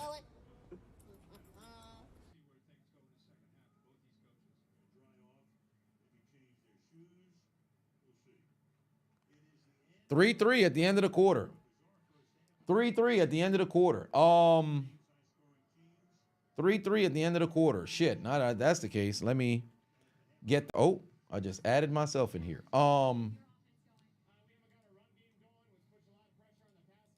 Let me get a commentary in here.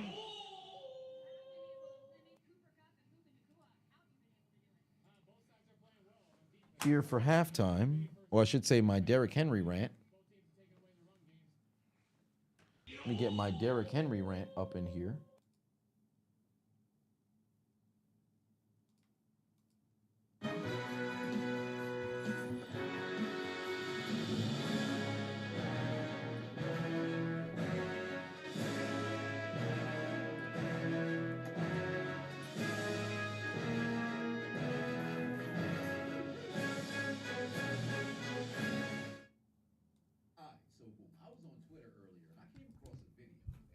Incredibly unsettling. In fact, I thought perhaps this was AI run amok.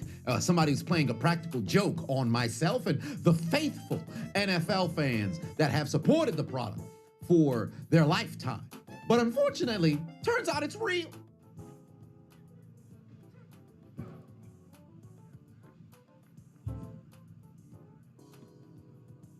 Now I know what you're thinking. It's just Derrick Henry at practice. He spit on the ground. What's so bizarre about that?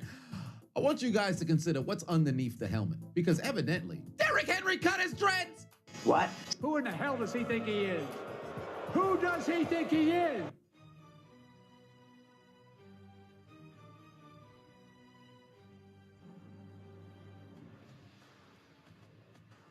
This is sacrilegious. Who in NFL history has cut their dreadlocks and maintained or gotten better in production after they had their head shaven? Now, granted, he got braids, but that's not the same thing.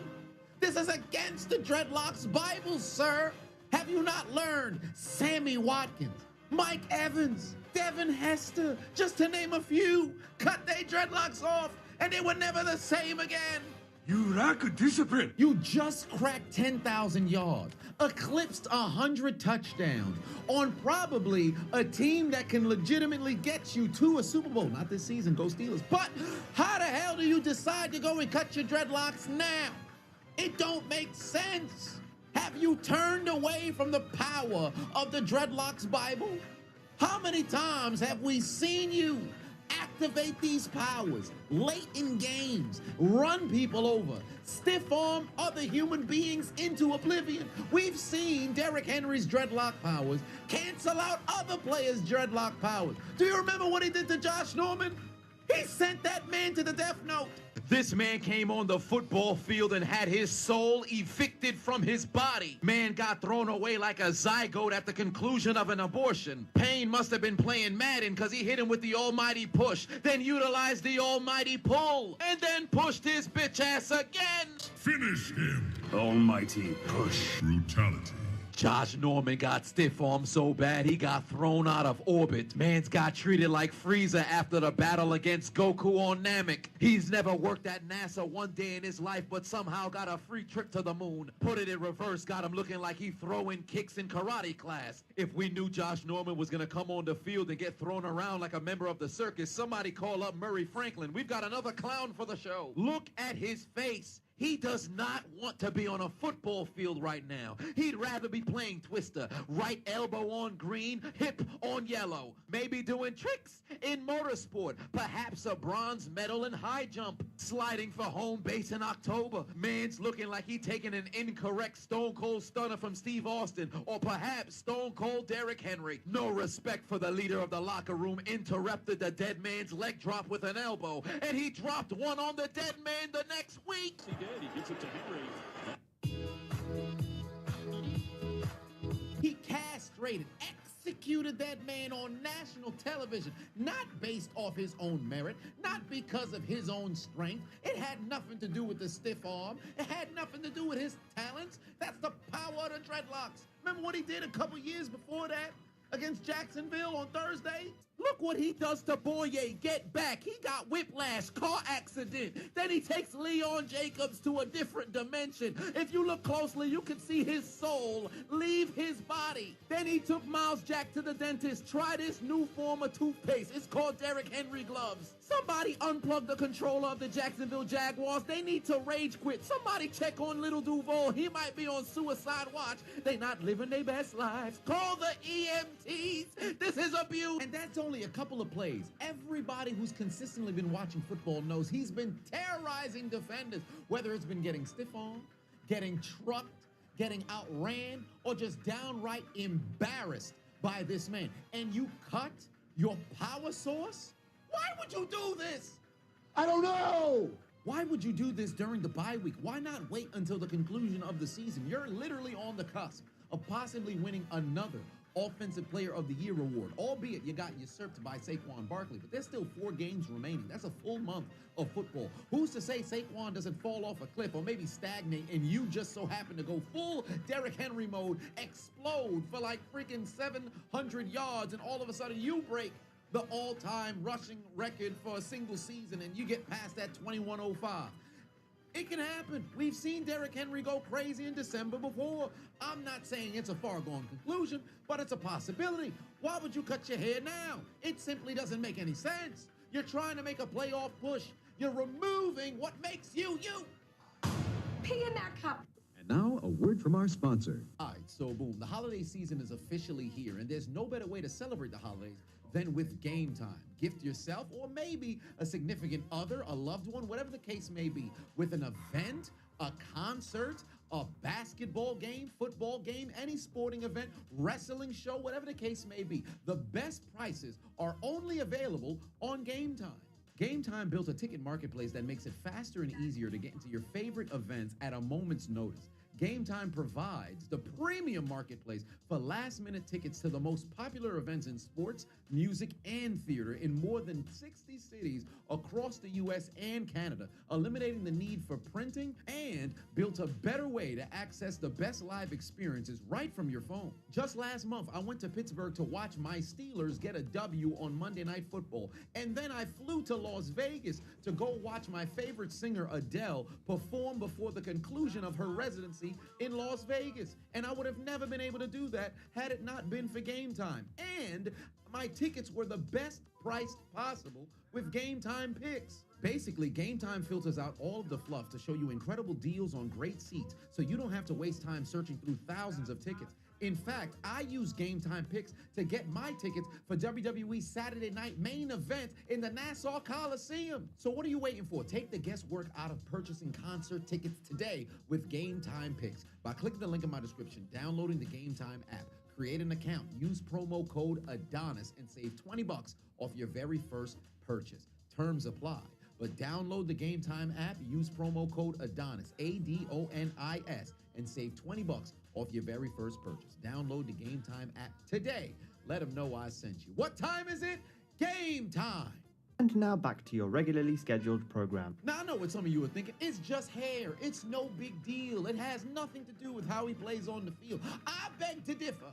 I've been watching football my whole life. Y'all been tuning into the commentaries for years. You have seen those who happen to wear dreadlocks perform substantially better than those who do not at certain positions, carrying the football or catching the football. Dare I say, defensive backs with dreadlocks are amongst the best of the league collectively.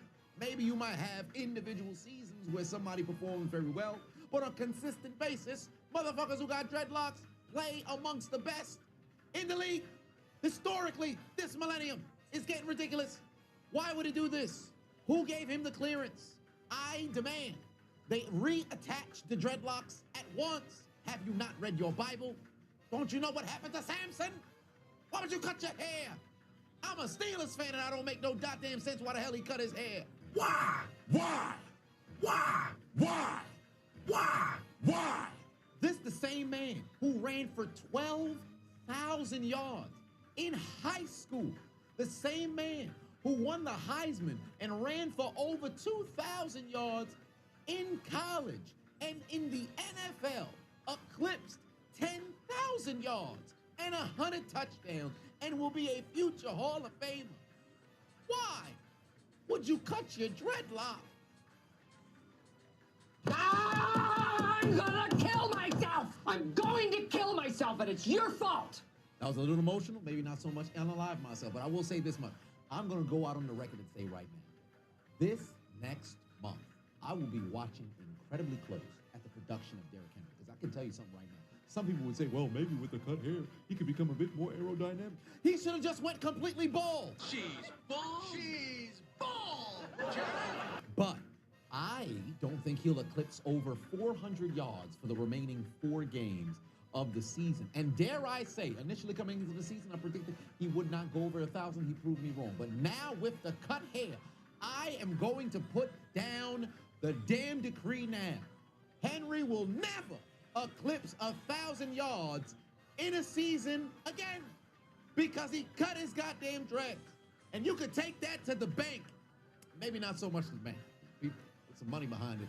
It's not gonna work out in my favor. But I'm telling you something right now. This is gonna be the worst decision he ever made in his entire doggone career. No, I gave you everything I had. You're done, Derrick. Done.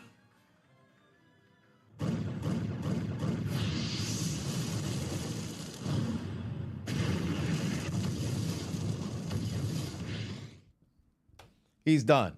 Derrick Henry's done. Nonetheless, Derrick Henry cut his dreadlocks, and I am not okay.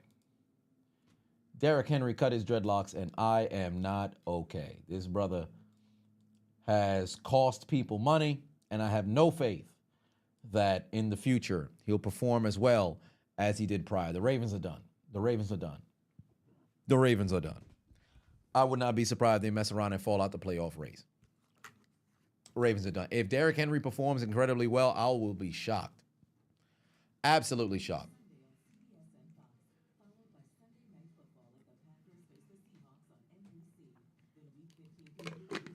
Oh, boy. I'm not feeling this doubleheader Monday Night Football situation, but I will only be going live for Bears and Vikings for Monday.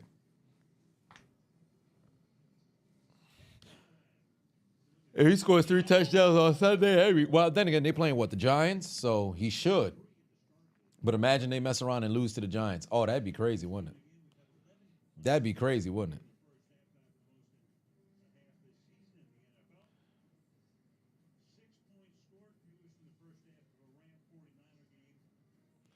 Fun fact, when I was doing the 3 commentaries per week, right? Where it was 1 Thursday, 1 Sunday, and then 1 Monday, right? Or I should say Tuesday, right? The inspiration for that came in the Rams and 49ers game in 2017, when they both were relatively ass on a Thursday, and then they had a fucking banger of a game where Pierre Garçon went off.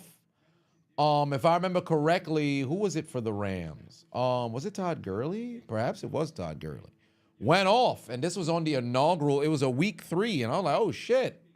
I ended up separating the game, got 1 million views, and I said, all right, here we go. So let's see where this goes. So it was Rams, 49ers, 2017, and lo and behold, that's when I was doing the isolated games for the commentary. EK said, you're super late. How's the team's been playing? Ass. Also, Thomas had put 15 on it before we went to halftime, so let me answer your donation. You said, in my opinion, who are the best big men in WWE, ECW, and WCW? I would say ECW history, Bam Bam Bigelow. WCW history, I would say Big Van Vader.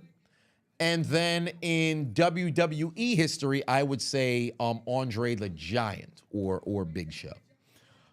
So, because when I'm thinking big men, I'm thinking like over 400 pounds. Was Bam Bam over 400? I think Bam Bam was. So I would say those 3 or 4, because if you want to include Big Show as well.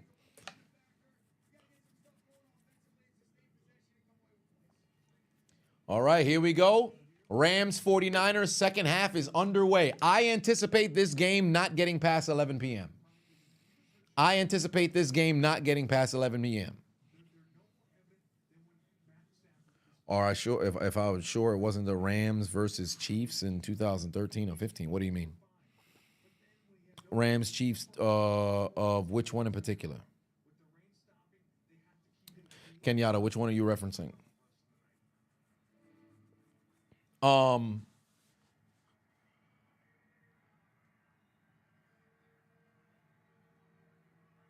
Let's see here, 2nd and 7. Another handoff. Yo, Kyren Williams is just going to keep, they're going to keep giving Son to football. As long as he doesn't eclipse 73 yards, we good.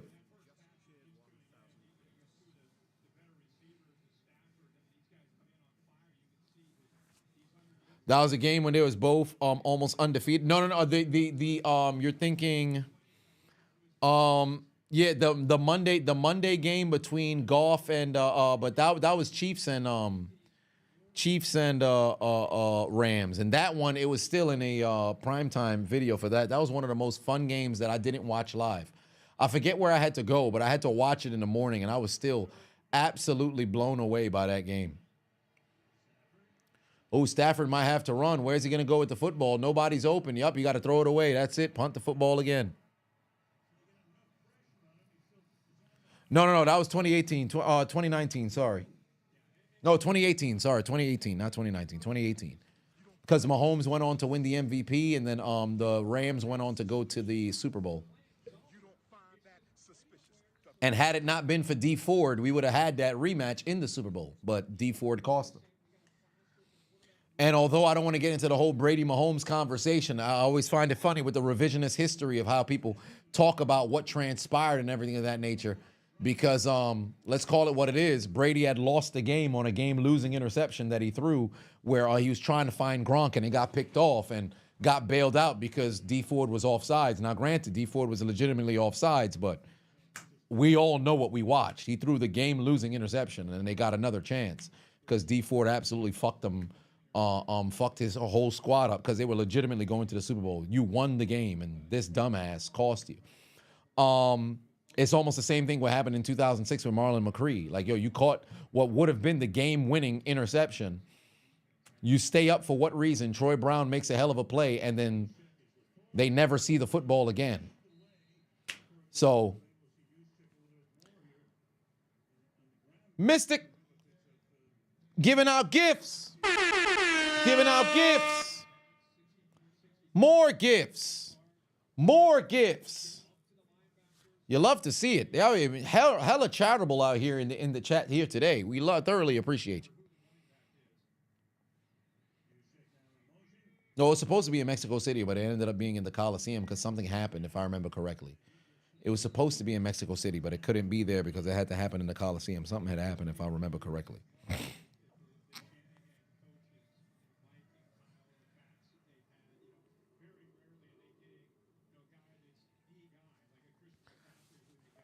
All right, here we go.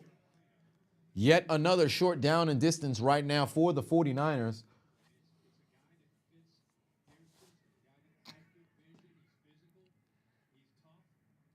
Give that ball to Garendo again, 1st and 10. Oh, no, they just picked up the first down. My apologies.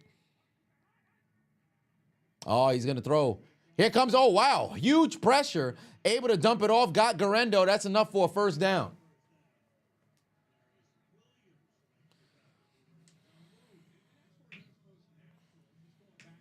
Ooh, also giving out some bits as well. Also giving out some bits as well.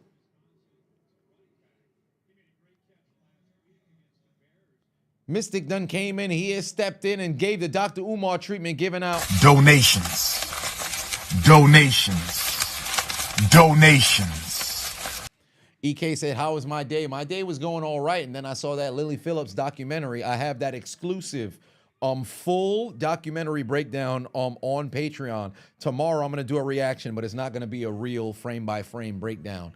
Or I should say full frame-by-frame breakdown like I have up on Patreon. So if you guys wanted to see that one, go over to Patreon and you guys can go and see that. But yeah, it was going well. And then I saw that. Then I kind of had to recover after my 2.5 hour stream of that. But the day was all right. The day was all right.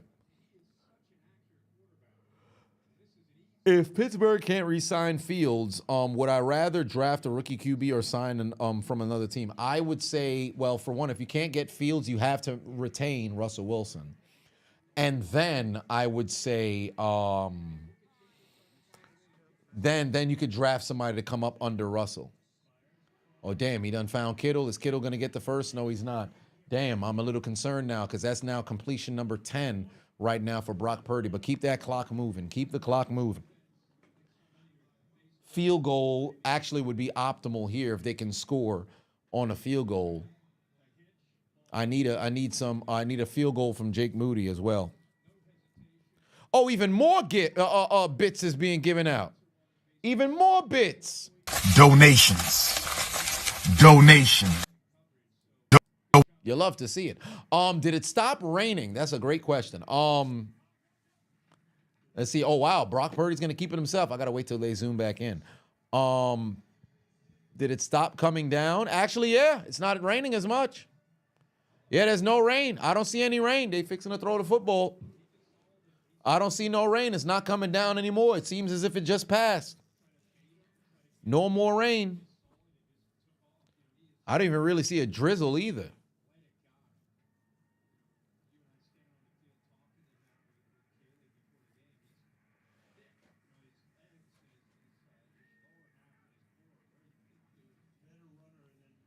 Oh, Purdy's going to try to dump it off. Did Gorendo catch that? I think he did. Damn, I hope he would have just dropped it on the floor. That's completion number 11.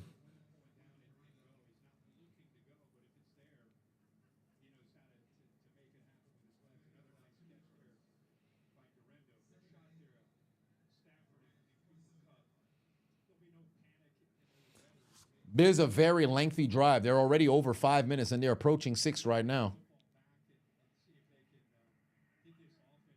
Oh, it looked like they're trying to see if that was a catch or not. They didn't really go and showcase us a great replay for all intents and purposes, but let's see here. Motion man. They about to toss it over to Gorendo. Is this a little bit of trickery? No, it's not. Great fucking defense. Able to get him on the ground, and now he just lost the yards he picked up. Then you sell it. Nathan Patu on it said, you forgot to add, if the Rams lose, Vikings in the playoffs. Oh, is that matter of strength of schedule kind of situation that gets them in? Is it because of well, maybe not so much strength of schedule. What's the metric that gets them in here? Because it's just a matter of math, right? It's just a matter of math, right? Because the Rams beat Minnesota earlier, right? So that would be a head-to-head matchup if Minnesota lost all the way out.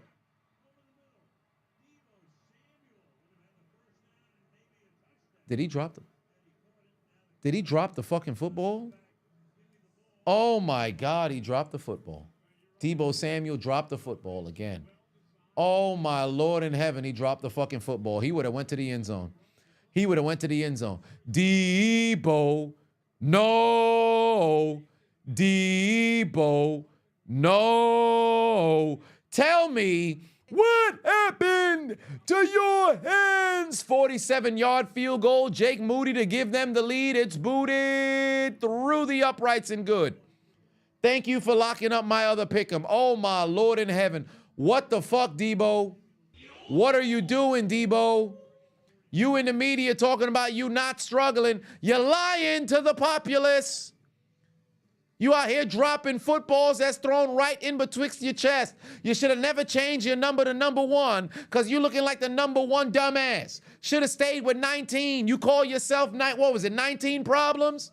Well, I got all kinds of problems, Debo. You ain't shit no more. You're fat. You got no hands. You're struggling. Oh, watch out, Debo coming. That's what the football say. Ain't nobody fear you no more. Somebody revoke his contract. Brandon Ayuk plays better than you, and he's not healthy. What is you doing? Debo out here looking like Kadarius Toney. Ridiculous, bro. What the hell you doing putting the ball on the ground like that? Ought to be ashamed of yourself, bruh. 14 grams. Ought to be ashamed of yourself, bruh. That Brandon Ayuk to Kadarius Toney edit needs to turn into you. Matter of fact, where that at? Where's my Ayuk edit? This needs to be changed from Ayuk to Debo. That needs to be switched expeditiously. Switch it. That's man Debo out here looking like Kadarius Toney, bro. What is you doing? What the hell is you doing? Nathan Patuon said it's because of the playoff clinching scenario for the Vikings. Well, there it is. Boomer Sooner Patuon said, who would I want playing me in a movie? Who would I want playing me in a movie? Who would I want playing me in a movie? I mean, God rest his soul if Bernie was alive. Jeez Louise. Believe it or not, John David Washington probably could play me well. So there's that. But yeah, Debo needs to be hit with a across his head, in his back, in the liver, on his goddamn sternum. What is you doing, sir? Oh, don't show us no fucking graphic of the Achilles repair. Nobody want to see that shit. Oh my God. I'm not gonna hold you. The Achilles tear is one of the most fearful scenarios I would never want to experience, bro. Just that roll up in the pop of the calf and then the roll up of the back of the leg just absolutely frightens me, bro.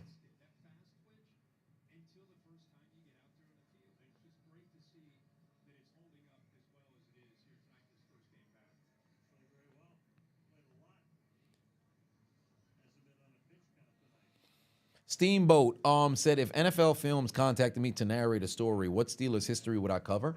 Obviously, everything from the yesteryear would essentially be covered, but I think the story of the 3 Bs, I can definitely talk about that. Whatever, like, let's just say if they went on a run now, that would be perfect. I would love to narrate something like that. The entirety of Tomlin's career, I could probably narrate something like that. TJ Watt, something like that as well. I'd love to, if given the opportunity. I have the voice for it, so.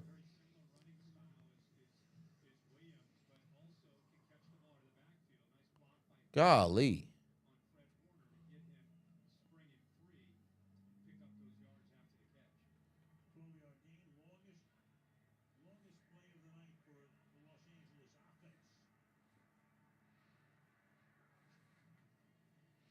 Here we go. Stafford's fixing to throw here. Now, oh, Jesus Christ. Now that the freaking weather gets a bit more favorable, now they fixing to air it out. I am concerned now because Stafford now has 14 passes. Well, he'd have to throw the ball 20 more times. I don't think he's going to have enough time to go ahead and do that. Michael Jai White.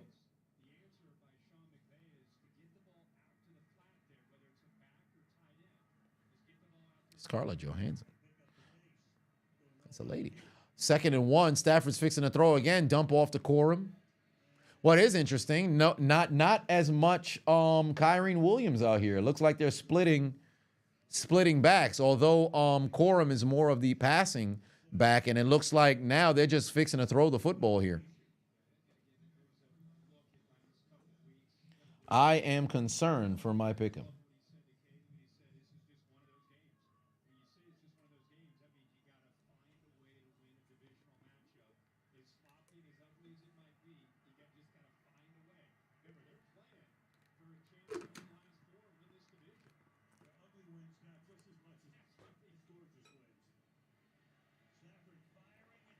Oh, nearly intercepted.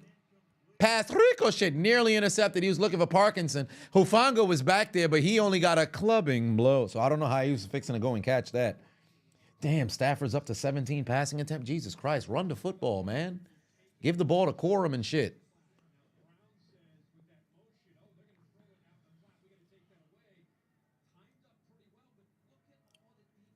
Cooper Kupp still hasn't had a target since, what, the first quarter? This is good for my pick'em, but I'm concerned now because they starting to air it out. Give that ball to Corum. Stop throwing the damn football. Yeah, they're going to run it now. There's a handoff to Corum. He ain't going nowhere. Have we seen Williams on this drive? I don't think we've seen Williams on this drive. Yeah, we haven't seen Williams at all on this drive.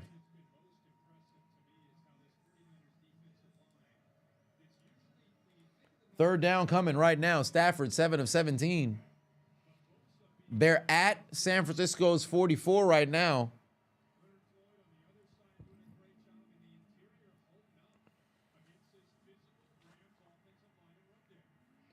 Here you go, empty formation here. If they end up bringing everybody, Stafford will have a lane up the middle. Oh, I think Warner's coming. Warner's coming. Warner's coming. Get rid of the football, Stafford. He's got Puka. Oh, boy, that's going to set up about a 4th and 1. What do you want to do? Kick the field goal or go for it? Looks like Stafford's keeping the offense. I should say, looks like the offense is staying out there.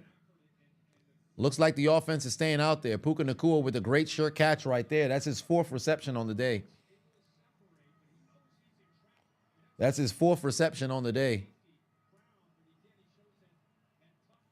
Oh, boy, they're going to go for it here. Kyrene Williams just came in for the very first time on this drive. Looks like they're setting up to run. Looks like they're setting up to run right here. No, Stafford's going to keep it himself. He's going to sneak it. That's a first down. 14 grams of crap. Oh, boy, I'm in trouble. I need Puka Nacua under Sell it. 8 catches. Ah, shit. Benzino for 5 on say, hey, Julio Jones cut his dreads after his rookie season, and he had a great career thereafter. Yeah, Julio did all right. But he didn't get a real chance to activate the dreadlock powers in the league for all intents and purposes, so he's a little bit different.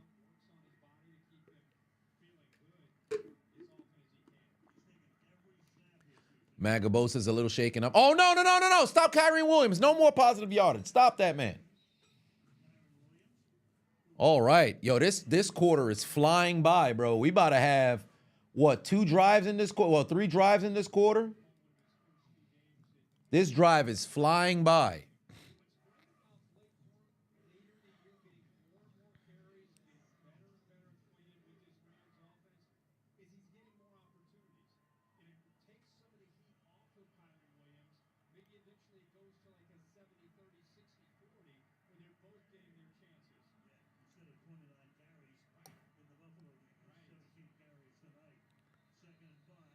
Oh, and they got laundry on the field. This might back them up a bit. Is that a false start?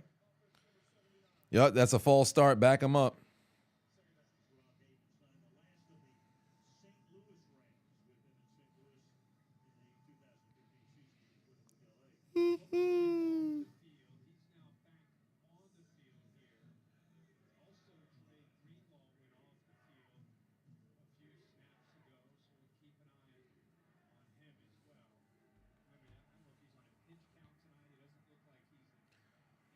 All right, here we go. Bosa is back out there on the field now.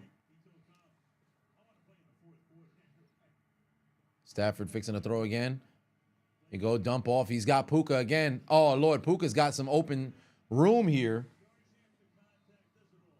That's a first down right there for Puka, and now he's really starting to pick it up. He's over 50 yards receiving now. Oh, I said 50. He's over 40 yards receiving now.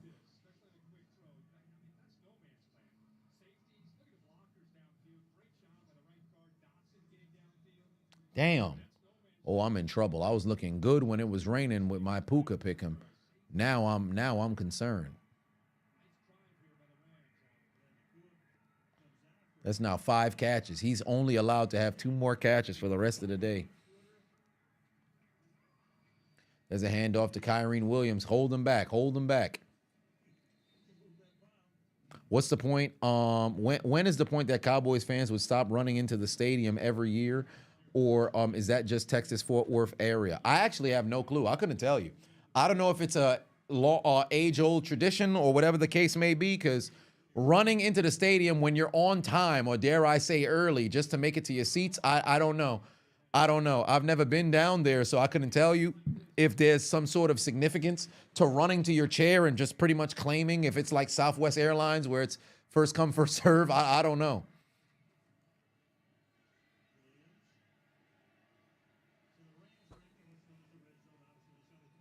Two teams that have no chance in hell yet. If they make the playoffs, they could cause sickness by making it to the bowl. 2 teams that have no chance in hell of making the playoffs, but if they made it to the playoffs, they have a chance of making it to the Super Bowl. Believe it or not, 2 teams that you would not want to see in the playoffs, Cincinnati Bengals, despite the fact that defense is absolute ass. All it takes is that defense to play average on the field, and that offense will fucking light you up. So Cincinnati, if they by any chance, because they would need some teams to fall off of a cliff in order to make it happen. But if Cincinnati were to qualify and make it to the playoffs, I would not want to see them. I would not want to see them. And then next, a team that has no chance, because I don't want to utilize anybody who's already eliminated. I'd say Los Angeles. They're not completely out of it, but I'd say that Los Angeles Rams and the Cincinnati Bengals, those 2 teams. The Colts, no. I don't think the Colts instill no fear in nobody. Oh, boy, I'm in trouble now. Kyrene Williams is starting to get closer and closer. That's going to take us to the end of the third quarter. Jesus Christ, fam. We going into the fourth quarter with about 10:14 on the clock. Or I should say at 10:14. Oh, yeah, Kyrene Williams is 8 yards away from fucking destroying my damn pick'em. I'm cooked. What happened to the game? Well, the rain stopped, so now the Rams can run their offense. They're not running this play. They're going to the fourth quarter. We're going to the fourth quarter. It is a very fast football game.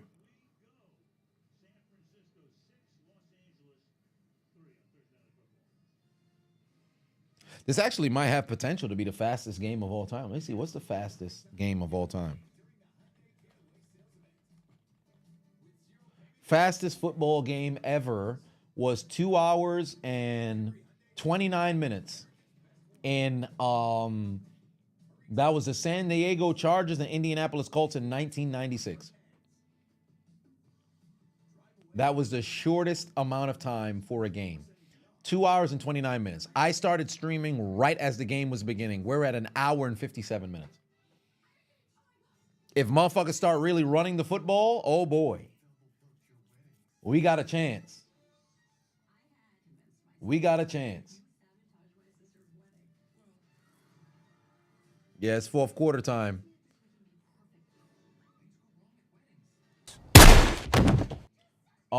That was not necessary, but I did it anyway. All right, so final score of that game, Chargers won 26-19. Chargers won 26-19.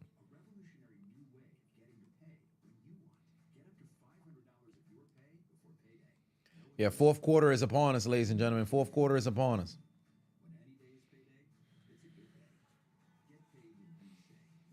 I let my intrusive thoughts win. What intrusive thought? They ain't no intrusive thoughts.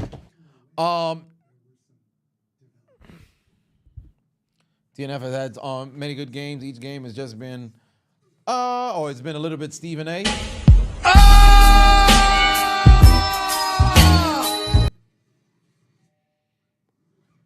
I know the NFL hates when these games is faster than usual because you can't run your regular advertisement or whatever the case may be.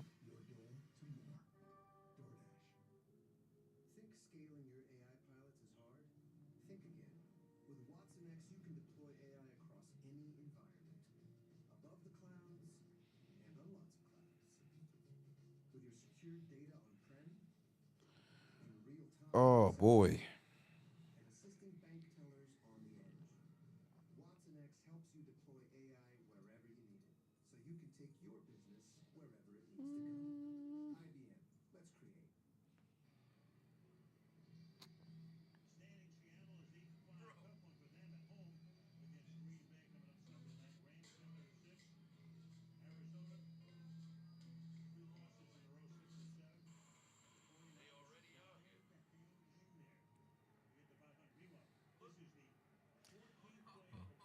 Here we go.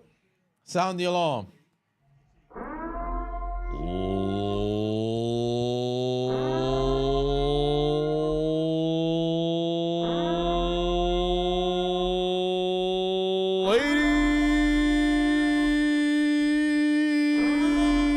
Ladies and gentlemen, we have arrived at the final period of this game, where the San Francisco 49ers lead 3-0 over the Los Angeles Rams in this NFC West battle.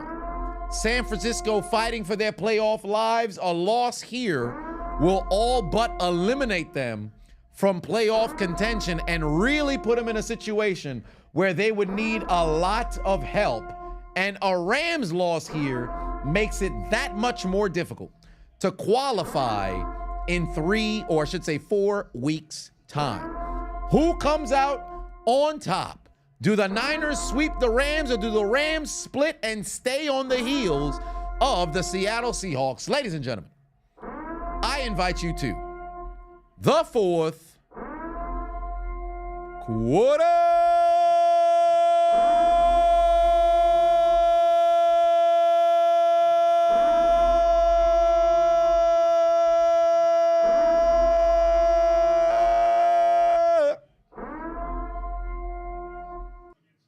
Yes, sir. Fourth quarter.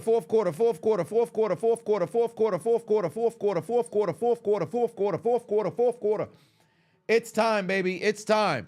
Who's coming out on top? Damn, he threw the goddamn ball to Puka Nacua. Son of a bitch. He was standing right there. I know that, but damn it. Sargent put 2 on, said, do I expect Pitt to win all 3 or lose 1? I think they can go 2-1 at the floor. But I would love to see if they can win all 3, because I think they can win all 3. Here comes the pressure. Stafford able to avoid the sack, staying alive, looking to the end zone. He's got the pass, incomplete, but there's laundry on the field.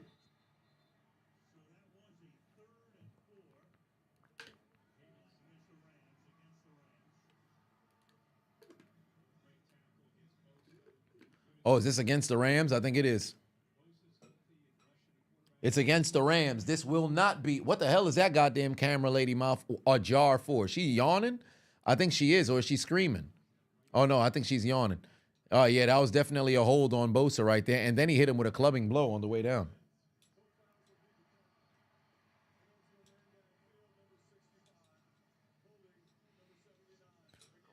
Jim Harbaugh and Marshall Faulk played that Chargers game back in 96 that I referenced. Time does go fly by fast. Ain't that the truth? Yeah, Peyton, it's fourth quarter already. This game is moving fast, and now the Rams got to kick a field goal to tie. I only have room for one more Puka Nacua reception. Damn, Cooper Kupp not even getting no targets whatsoever, even to mess around and even things out. Damn, Kyrene Williams, 72 yards rushing. I am on the cusp. One more yard from Kyrene Williams, and I'm cooked. Stafford throwing the ball 21 times. I am in trouble. Take a look at my pick'em right here. I am in trouble. I'm alive on the completions from Purdy. He's only got 12. Cooper's got 3 targets. There's the field goal. It's through the uprights and good. Stafford needs 13 more attempts. I actually think I should be fine here, depending on if Garendo can pick up some yardage on the ground and San Fran pretty much eat up a shit ton of clock. Kyrene Williams, one more yard from Kyrene Williams, and I'm done. And then 2 receptions from Puka Nacua, and I'm done. So now, this is the part where the hair starts to rise up on your trapezius muscles. Justin said a possible after hours. Believe it or not, this is a possible after hours kind of game. Do I think the Giants and Ravens tickets will be $1 to $9 this week? Shit, let me check. Let me see. Cheapest ticket is 37 Dura. 37 Dura is what I am seeing right here. Baltimore, New York, $37. Ton of different, oh wow, they even have some 70 some dollars in the cheaper seats in this area, but $37. Relatively cheap for the most part.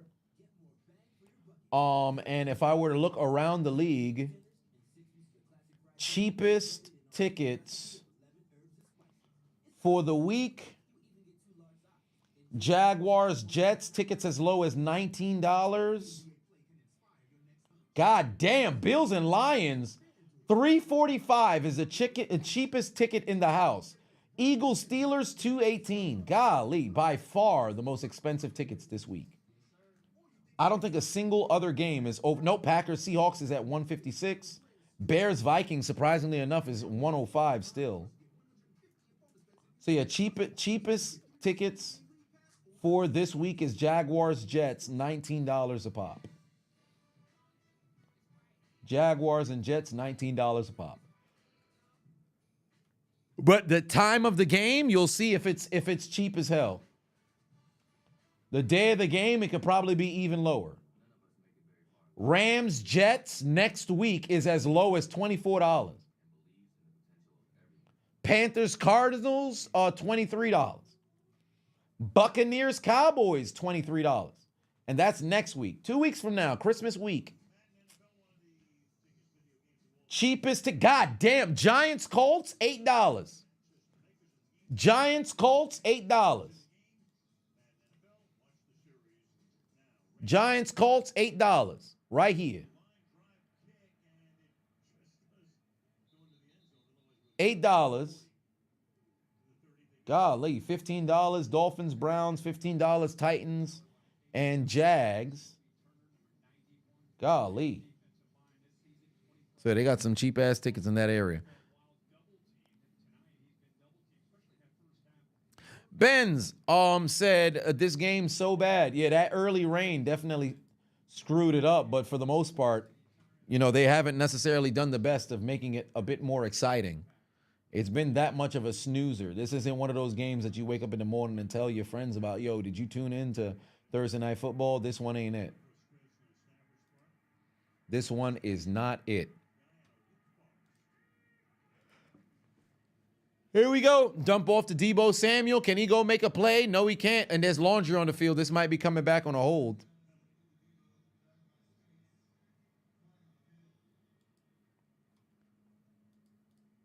This could be coming back on a hold.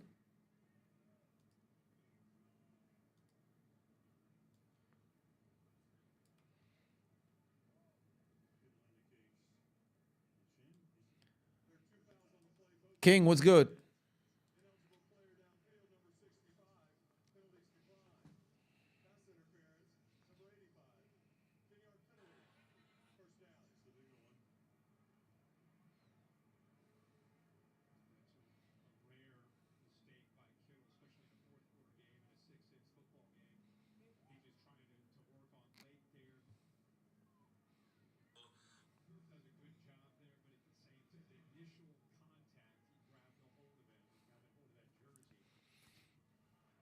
First and 20 here.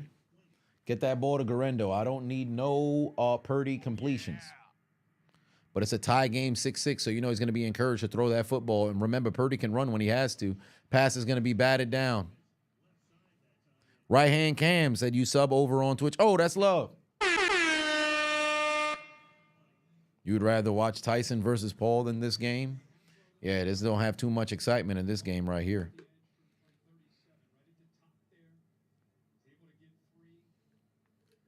Matthew said, if I could have any superpower, hero or villain, what would it be? Probably flight. Truly enough, probably flight. Flight, like infinite strength is all well and cool, but I don't think that necessarily helps me throughout the day-to-day. Flight makes things incredibly convenient. Oh, wow, what a pass by Purdy. Nearly intercepted. Nearly intercepted. He was trying to see if he could get Deebo Samuel. It's just not working. This is not the year for Deebo Samuel whatsoever, bro. This is not the year for Deebo Samuel whatsoever. Man is just struggling running the football, catching the football, returning the football. Telepathy, I wouldn't want telepathy because I don't want to just be reading people's mind. Like I'd always knowing how inquisitive I am, I'll mess around and just start reading people's minds and just getting the most mundane things. I don't think it would be fun for me after a period of time. Time travel would be cool, but then I'd start abusing it. Wow, what a carry by Garendo, able to go and get himself 16 right here. But unfortunately, it's not going to matter because they're going to have to punt the football. Oh, yeah, you're right. Not Deebo. I'm talking about Tyshawn. You're right. We talking about Tyshawn, not Deebo. Ooh, mind control. That's not too bad. Oh, control people. Ah, that'd be interesting. But I used to be decent at manipulation, but I'm retired. Leave the toxicity alone. Oh, wait, they got laundry coming in now. What's this flag for? Because it was 4th and 4. Is this flag on San Fran?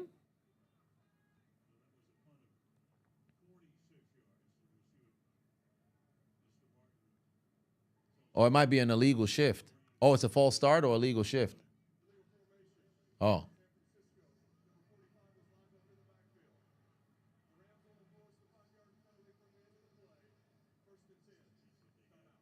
Okay, they're just going to enforce it, move it up a bit. All right. By the way, in order to make NFL history at 2 hours and 29 minutes, essentially in the next 19 minutes, this game would have to be over. I just don't see that happening. Like, this would have to essentially be the final drive of the game. Which it is possible, depending on if you only pick up first downs on third down and every single ball doesn't touch the ground. Thoughts on the Winter Soldier, Jimmy Butler's trade scenario for the Heat? I would hate if he messed around and dipped, but they should try to get some additional help for him.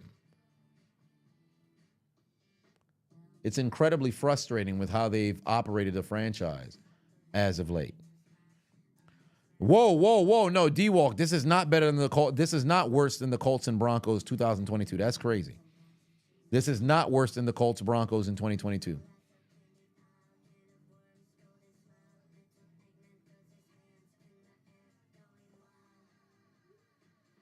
That game was god-awfully bad.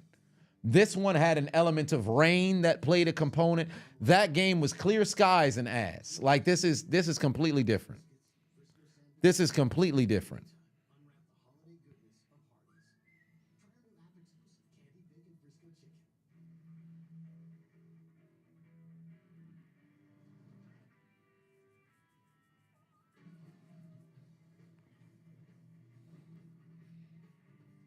At least bad weather games bring some excitement to low-scoring snooze fest. Well, yeah, but this game didn't necessarily have that. There were some funny moments, like the clubbing false interception, but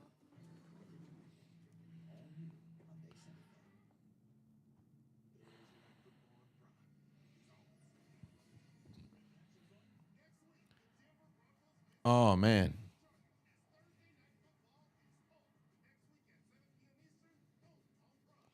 All right, take us back from commercial. Here we go. 12:28 on the clock here.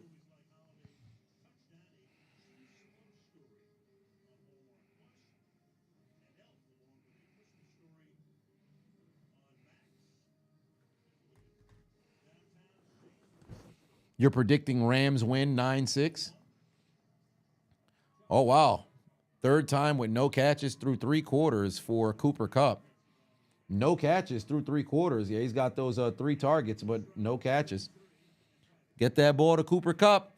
Stafford's looking for, oh, wow, he's got Puka. Wow.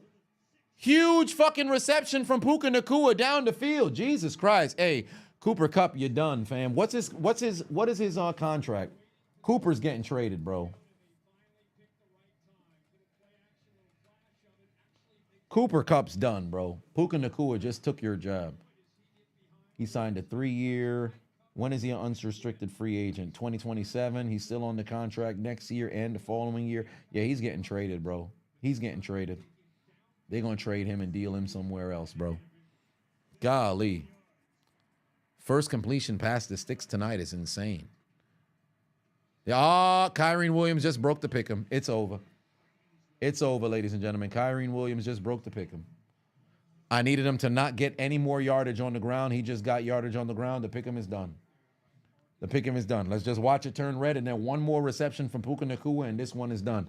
And it now just becomes a solely partial one. It's about to be a partial evening for me. It's a partial evening for me. No perfect 5 again. Or perfect 8, dare I say. I am cooked. No big money for me. Although Puka did get me over the yardage necessary to beat out Jennings, it screws me over because of that damn Kyrene Williams first quarter reception. And then Debo not getting over 20, or I should say to Sean not getting over 20, so I am cooked.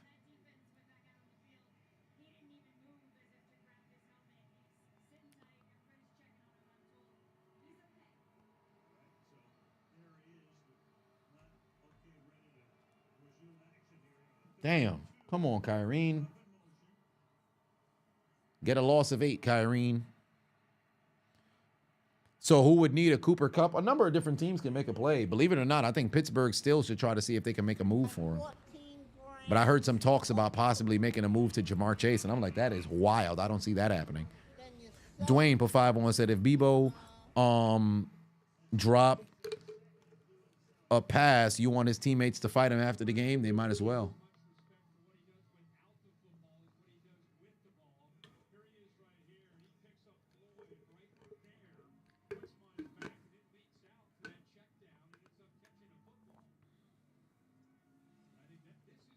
What a block there from Kyrene Williams.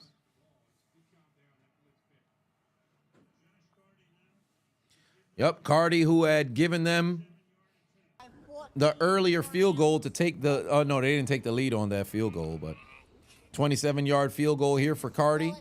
Baya got it through the uprights, and now the Rams have the lead. Benzino Pafavon said, which Mortal Kombat character would be the best football player? Which Mortal Kombat character would be the best football player? The best Mortal Kombat character that would be best football player. Mortal Kombat character. All right, so I don't want to say Sub-Zero. I like Scorpion. I like Scorpion. Raiden would be a nice one. Raiden.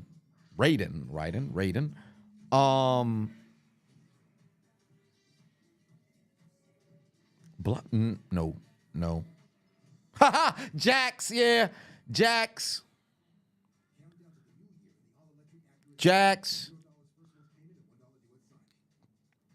Johnny Cage. I like Jax.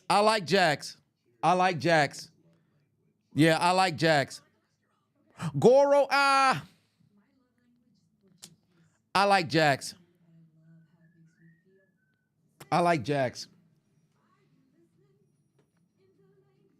Liu Kang, no, I disagree with Liu Kang. I think Liu Kang would be bad in football.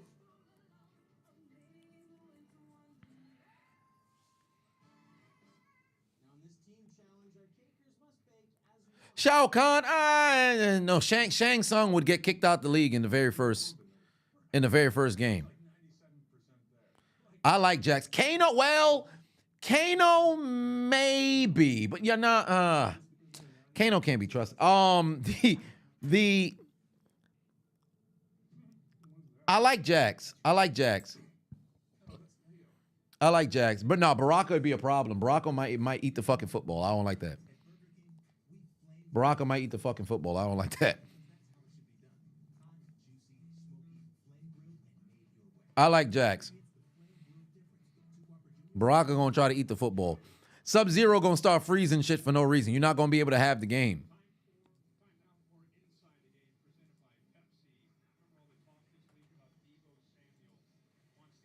I like Jax. Shang Tsung gonna get kicked out the league, bro. He gonna murder Roger Goodell the moment that there's a flag that happens. Roger Goodell don't even need to be at the game. Motherfucker gonna be getting out of bed, out of his wife's goddamn bed. Your soul is mine. Well, what the hell? You in the afterlife. What happened? People not even gonna be upset that you died. Yay! Woohoo! Kill him again! All right, here we go. Debo, well, I should say Tyshawn with an opportunity here. Where's he going? Absolutely nowhere. Ha! Liu Kang at kicker? Well, fair enough.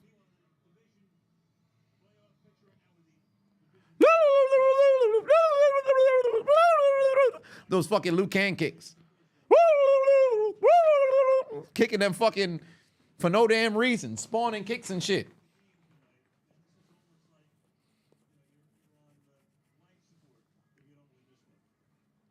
All right, here we go. 9:22 on the clock here. Final 10 minutes of this here game. If San Fran never gives it, well, then again, even if they never gave the ball back, 2-minute warning would prevent this from being the fastest game ever.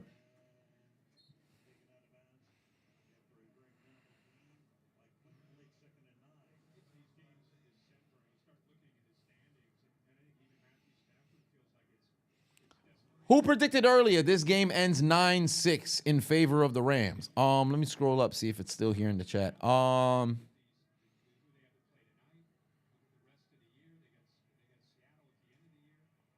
Marcos, pardon. You said predicting 9-6. Marcos, it was you who said it was going to end 9-6. Let's see if it works out in your favor. And you said that before the field goal.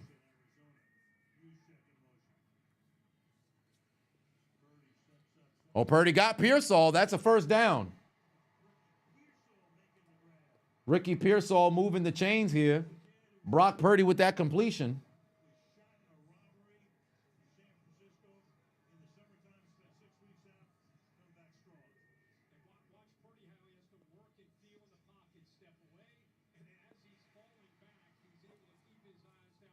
Many men wish death upon me.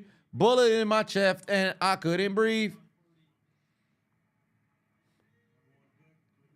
Came back to the field what I'm destined to be. He out here. Under 8 minutes left to go here. I was going to remix it, but my brain ain't moving fast enough. Who's going to be a better coach in college if Unc met with Colorado, Belichick or Sanders? If UNC met with Colorado, Belichick or Sanders. I'd probably lean more towards Sanders. He has a opportunity to. He already has a built-out team, so we'll see. But he ain't gonna have no quarterback. Distraught for 5-1 said, "Did I know that John Gruden is the current advisor for a team called the Seamen? I had no clue. That's hilarious. John Gruden is advising a team called the Seamen. I bet that got him feeling nicey. Oof. Where's that clip for John Gruden? I need that shit. Hold on, wait a minute. Ah, damn, I ain't got it. Yeah, I had that clip of Gruden. I guess I don't got it no more. Got me feeling nicey. I need that joint. I don't know if he's still doing it, but that was hilarious. All right, here we go. Purdy's fixing to throw again. Oh, he's going down the field. Got a man broken up. He thought he had Pearsall down there. Great play by Witherspoon. Break that shit up.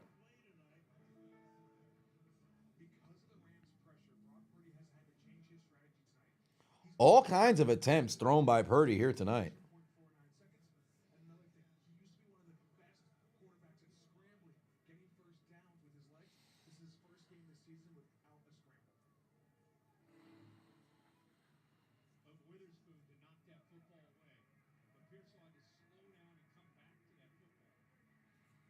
All right, let's see here.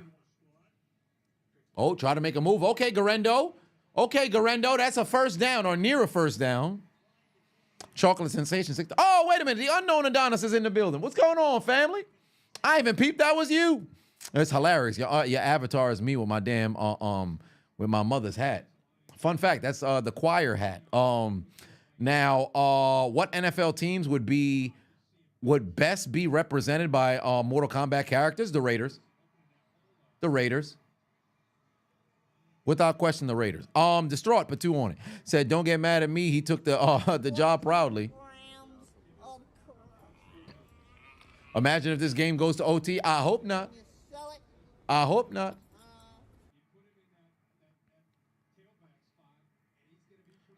Because I think if the Rams get this football back with more than 3 minutes left to go in this game, they could get themselves down the field into field goal range and win it on a kick from Cardi. But I think the kick would have to be inside 40 yards, or dare I say inside 30 yards, because I don't trust Cardi as a kicker.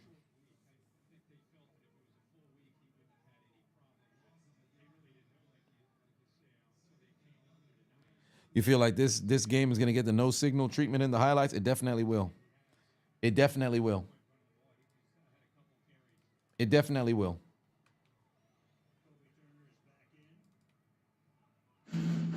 Because I promise you right now, you're going to be on some, whoa, man, where is the 49ers and Rams highlights? Once you tune into the commentary, all you're going to hear is...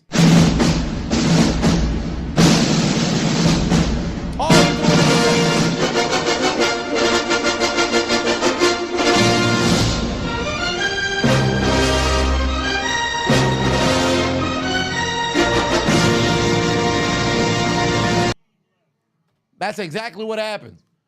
Purdy thought he could have messed around and had a touchdown to give the Niners the lead, but instead the Rams said... Heard from NFL fans regarding the Chargers and Patriots game. I don't give a fuck. Christian... I don't give a fuck. They said, I don't give a fuck. It's a tough situation. You done messed around and lost, fam. Well, maybe not so much lost, because now it's just a matter of picking up first downs. What's that, 5 minutes left to go in this game? Oh, you might be cooked. You might be cooked, Brock Purdy and the 49ers. You might be cooked. Will Smith said, did I see the video of the lady who wore a dress wearing condoms of all the men she slept with? Excuse me? A lady who wore a dress wearing all the condoms of the men she slept with? I beg your pardon? What?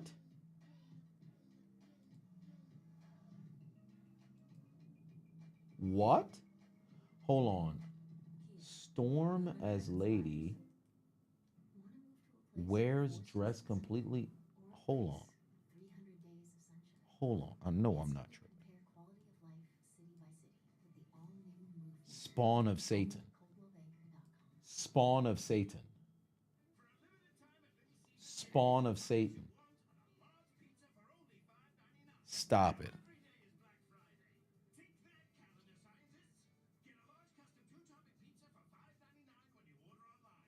This is on Instagram? What? Hold on. There's a video? Hold on.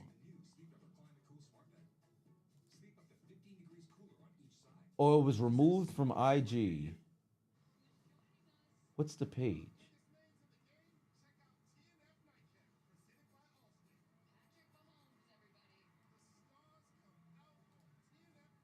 What?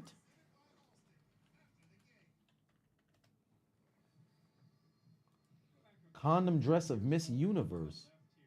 The fuck you mean? My name is Anado Kabika. I'm the National Director of Democratic Republic of the Congo. Nah. Tonight, Nah. I'm wearing condom dress. So I have a cause. It's important for everyone to wear condom. People know What? they don't wear condom anymore. So you need to wear condom. We need to protect ourselves. What? It still exists. What? It is. Yes. So yes. I think some of the condoms here are already used. Some of them are already used.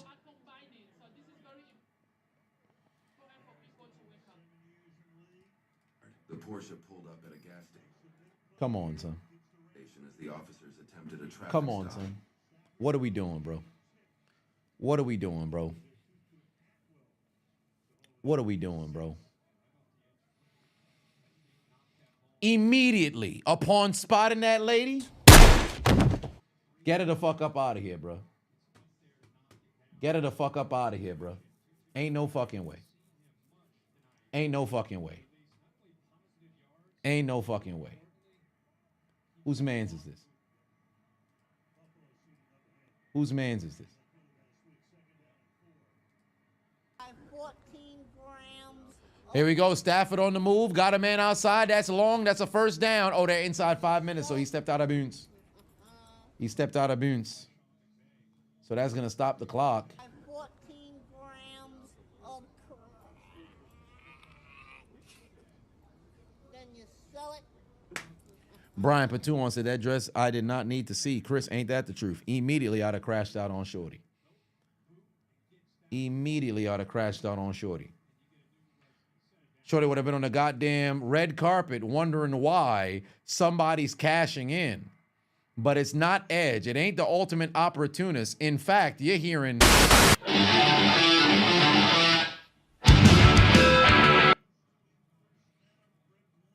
Distraught Patuan said she's literally a walking clinic. Yeah, that's insane. The fact that she would say, yeah, you know, some of them are used. Excuse me? Oh, number 45 is getting fined. I just want y'all to know that right now. His socks is way too doggone low. All of his calves is exposed. That man's getting a fine in the mail at the conclusion of the game. He getting fined immediately. He better roll them goddamn socks up. Stafford going to keep it on the ground. That's a first down.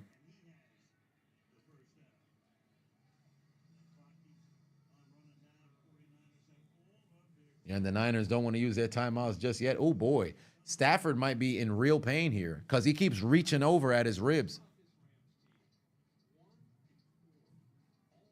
He keeps reaching over at his ribs.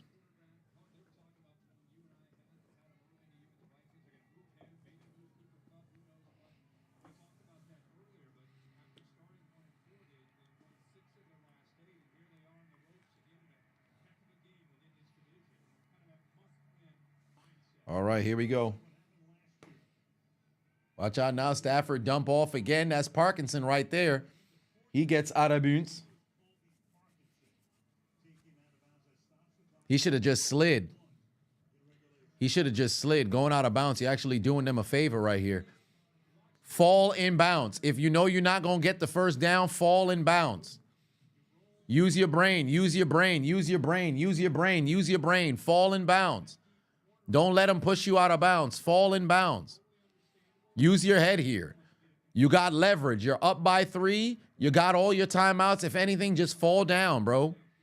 Is Stafford a Hall of Famer? I asked that question before he had won the Super Bowl. Because the longer he plays, the more it actually it benefits him. Because you get to rack up more statistics, and then on top of that, you're a Super Bowl champion. So Stafford will end up going to the Hall of Fame.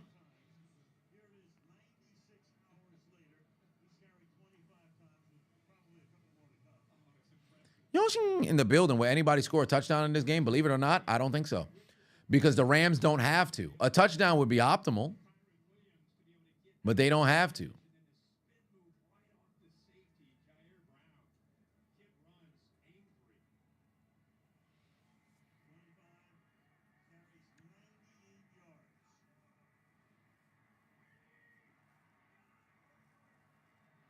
Yep, they're going to run one more play, get to the 2-minute warning. Oh, boy, even more positive yardage right there. That's going to set up a second and manageable. Wow, they use a timeout now of all times. Okay. Believe it or not, this is their best case scenario. This is their best case scenario. You call your timeout now.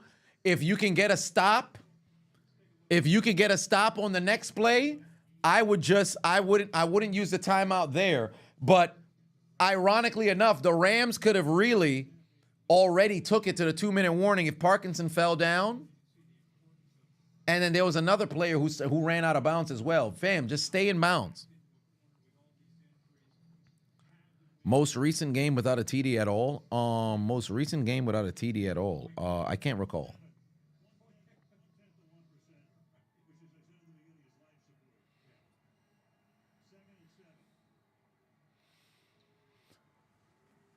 .209 on the clock. Cannot allow a first down. Cannot allow a first down. Because if you allow a first down, you're pretty much on thin ice. False start. They called the time. Wow, the Rams called the timeout. Okay.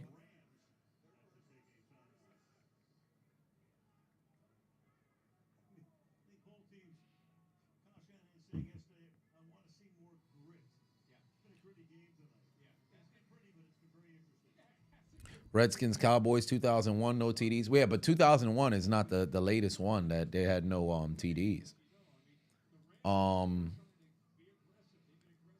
remember the Cardinals and was it Cardinals and Rams? It was a divisional game. The Cardinals and maybe it was the Seahawks. They had a game where there was no TDs.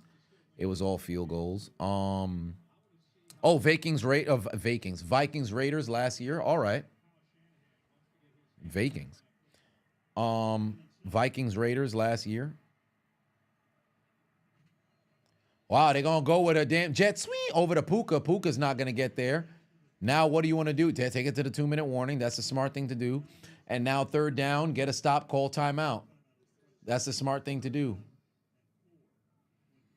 Now, you need to get a stop here. This is the game. You need your defense to get a stop here. This is the game.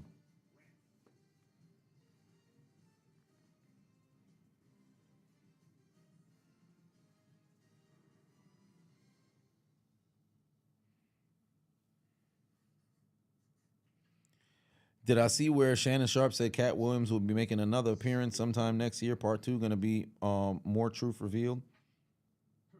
Yeah, but I don't know if it'll do better than the first one. But, man, a whole lot of people going to be tuned in. What did you get us? With the click of a pen, you can get a new Volkswagen at the Sign Then Drive event. Lease a 2024 Taos for $0 down, 0 deposit, 0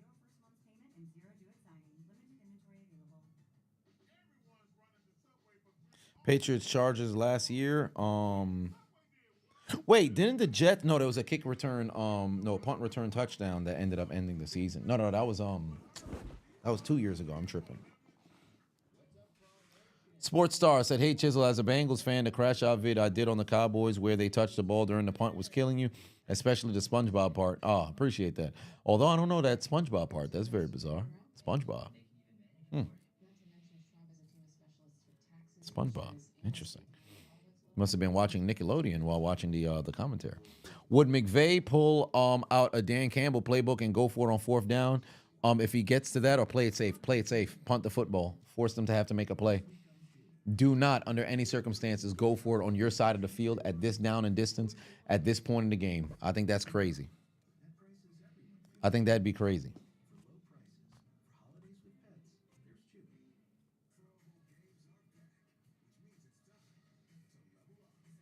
Jersey Mike's, Blimpies, or some ways. I don't think I've ever had Blimpies, if that's even a thing.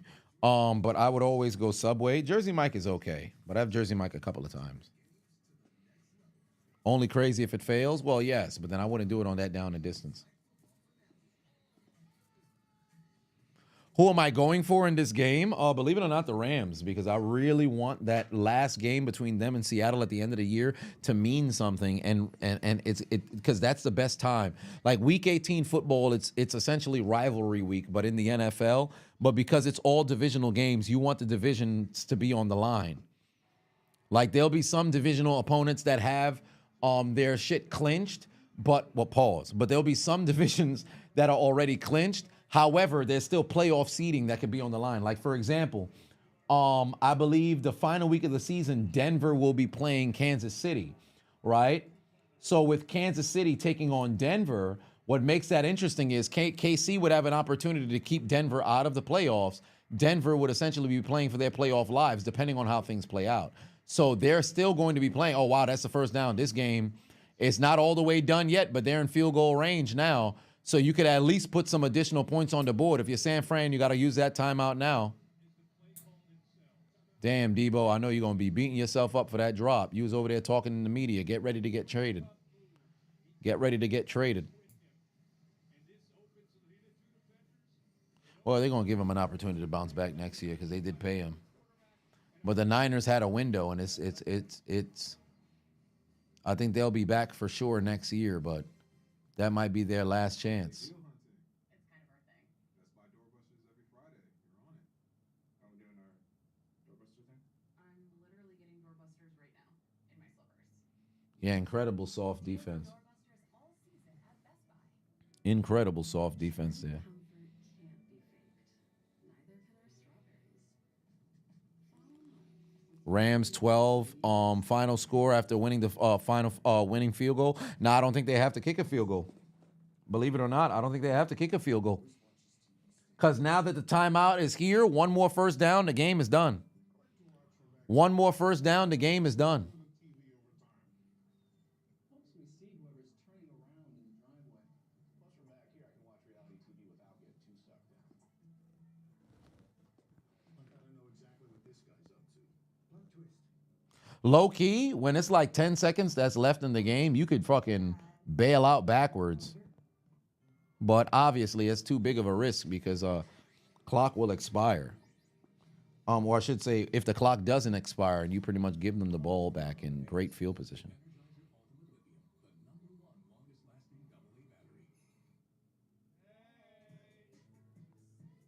Several teams need the Commanders to lose. Yep.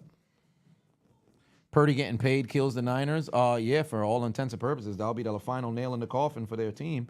And then next year, there's their last chance for everybody all together. Unless people are willing to take friendly pay cuts.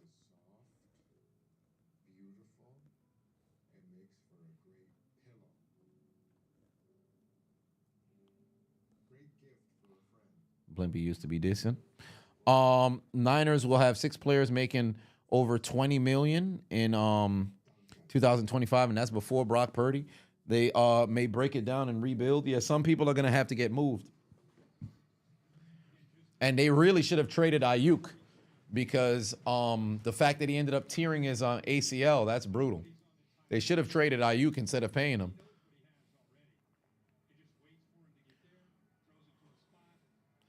But obviously, hindsight is 2020. So here we go now. 1 first down, this game is done. This is probably where Cooper Kupp's going to get a reception on second down is when you could really run that play action. There you go. Kyrene's not going anywhere. Use that timeout now. Call that timeout now. Don't go to commercial. Just let them talk it over, and then we go right into the next play. Yeah, 30 seconds. Don't go to commercial. Let's just stick right here.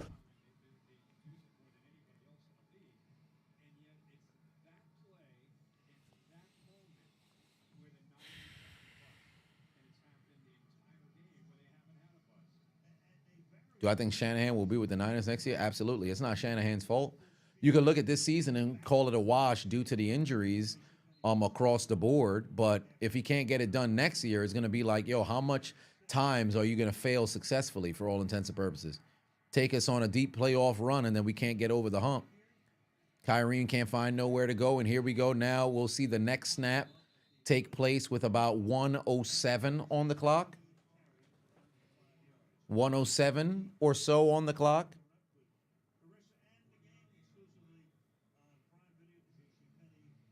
First down here on third down can end this game, but you should just prioritize, hey, if I'm Stafford, I'd run a play action over here, but then if nobody's open, just fucking slide or give yourself up and fall down. Take the snap at 1:07. Don't rush it. Take the snap at 1:07. There you go. Hut, hut, hut.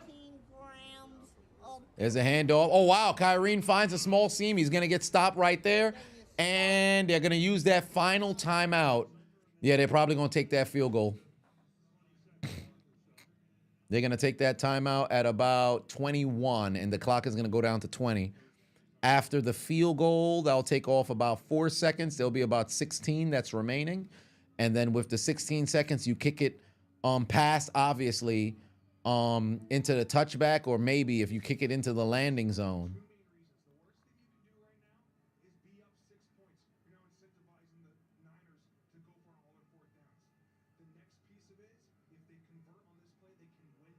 Oh, yeah, 4th and 3. You can win the game, yeah. If you go up 2 scores. That is true. Analytically, that is true. Because low-key, you can go for it here as well. Low-key, you can go for it here as well.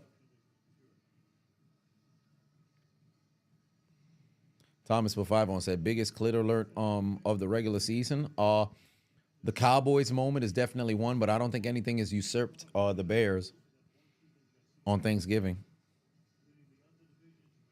Tyreek Stevenson's dumbass on the Hail Mary as well. That's another one. How do I like Prime Vision? Prime Vision is cool. I like the angle. Like the Madden angle is very cool. They're going to kick this field goal here. Cannot allow a field goal block here.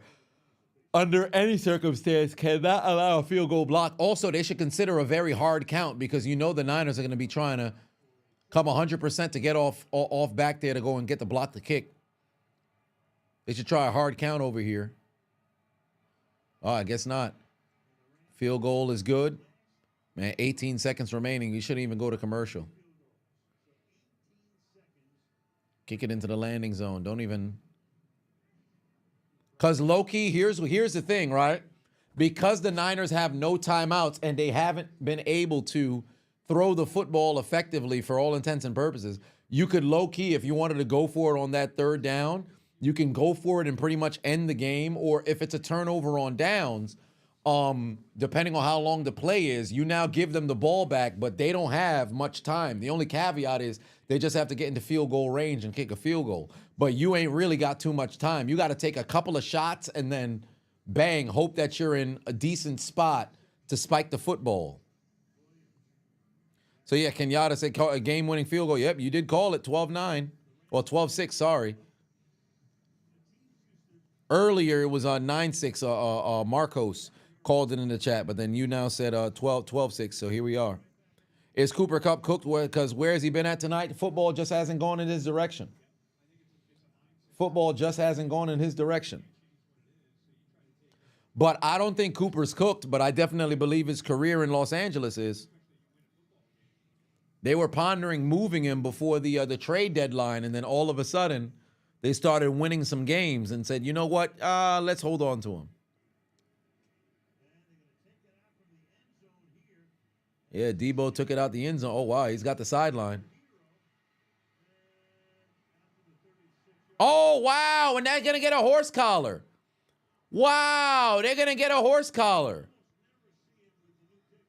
Oh, my Lord. Debo took it out of the end zone, and then now they're going to get a horse collar. Wow, talk about perfect. See, so a situation like this, obviously, if they kick the didn't kick the field goal, then you don't get this opportunity for a return.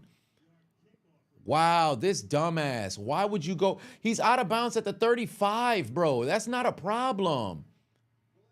What are you doing, Woods? That now brings them to midfield, and they could take a couple of shots here.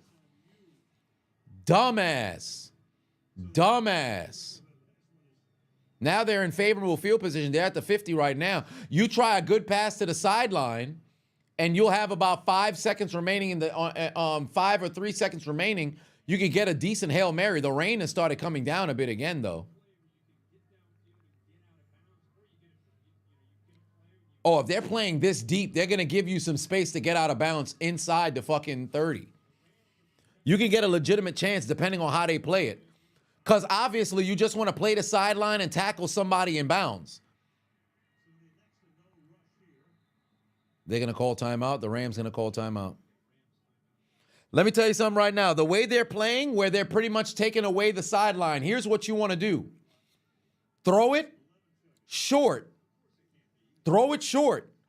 And rush down the field so you can spike it. Because the beautiful thing is, as long as everybody's not running all the way deep, you can get back on the ball and clock it. You can get back on the ball and clock it. Kansas City did it the smartest way when they had their 13 seconds. Throw it short, have a lead blocker in front, let fucking Tyreek Hill run. Get down there and clock it. And then same old shit. If you want to play prevent defense, what does prevent defense do? Prevents you from winning.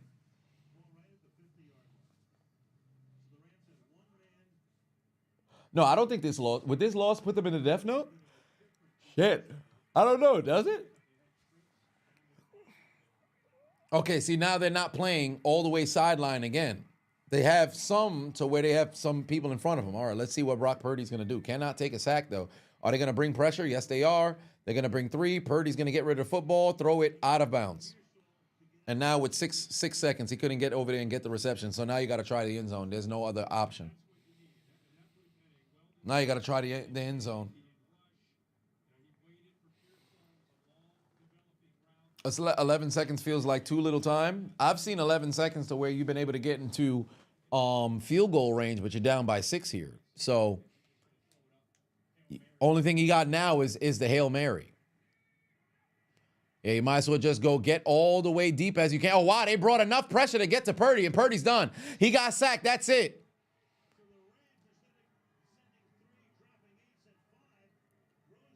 Yeah, that's the smart thing to do. Go and bring the pressure once you know it has to be a Hail Mary. Smart fucking call. Hell of a job and big time victory right there. Big time victory right there. That's how you end the game, with a sack. Anybody got more of that Loompa Loompa weed?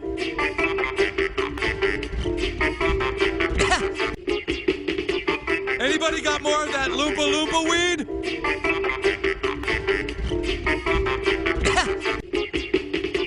Anybody got more of that Loompa Loompa weed?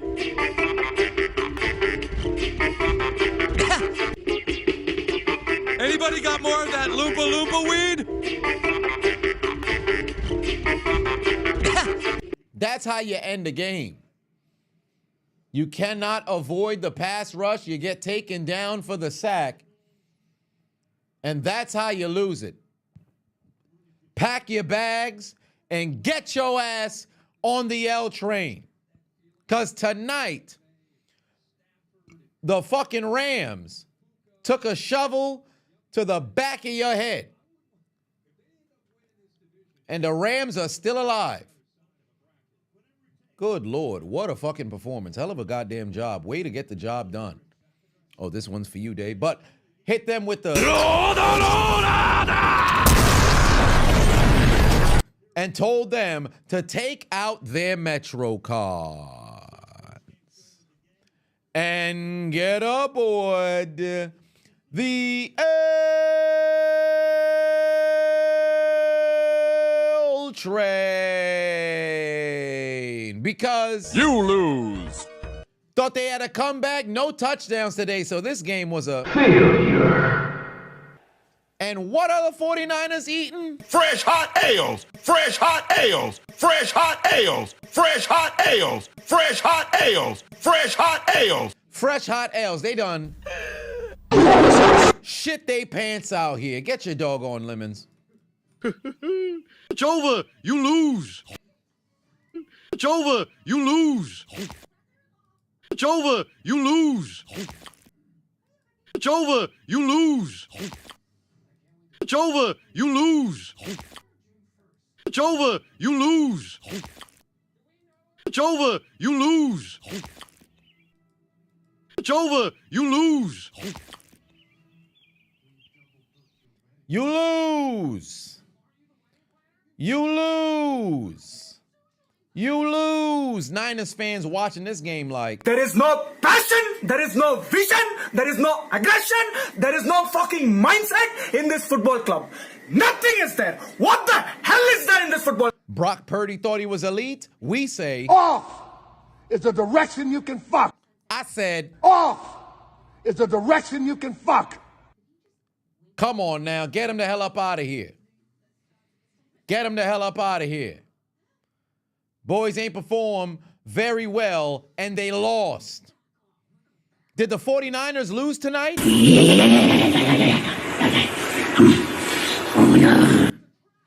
Get him out of there.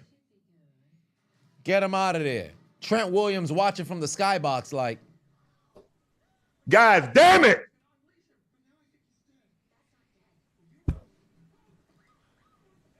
What an L. What an L. What an L. Congratulations to the Los Angeles Rams keeping pace in that NFC West. If you're a Seattle fan, I'm telling you right now, you better beware. This is not the team you want to see whatsoever. Week 18 is shaping up to be a movie.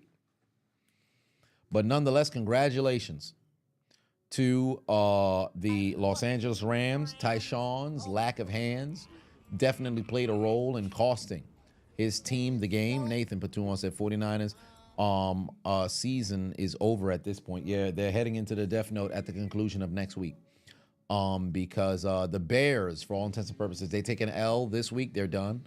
But for all intents and purposes, they're already done. Losers of 7 straight. How are you expecting to turn things around? So, one way or another, that is the conclusion of Thursday Night Football. Not a single touchdown, but 12-6 in a rainy Levi, Santa Clara, San Francisco home game. Those home fans came out just to watch their team lose. And in this tight division race, it's the Rams who are in magnificent position to essentially keep pace with Seattle. Good Lord. Good Lord. Nonetheless, y'all have yourselves a great evening. I am looking forward to sleeping tonight, perhaps getting a good bowel movement. But one way or another, congratulations to, oh, and by the way, it's also Big Wit's birthday as well. But yeah, Debo Samuel, I know exactly how the fans are feeling about you. Somebody tell that man, don't even board the team plane. Get on a fucking helicopter, and get your ass the hell up out the motherfucking stadium, fam. Get your ass the hell up out the stadium, fam.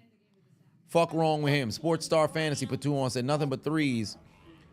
Just turn them into the NBA. Ain't that the truth? Because this was a damn disappointment of a game. So, whoo, boy. Ridiculous. Absolutely ridiculous. Anywho, y'all have yourselves a good night. I will see you again Sunday night football. Maybe tomorrow might hop on stream, play a little bit of Danganronpa most likely. But definitely will see you guys Sunday Night Football if in the event tomorrow doesn't happen, but I'm 110% sure tomorrow's going to happen. I just got to film my Lily Phillips reaction for YouTube. Nonetheless, Eddie, take us out. Good night. Suck my dick. Bye-bye.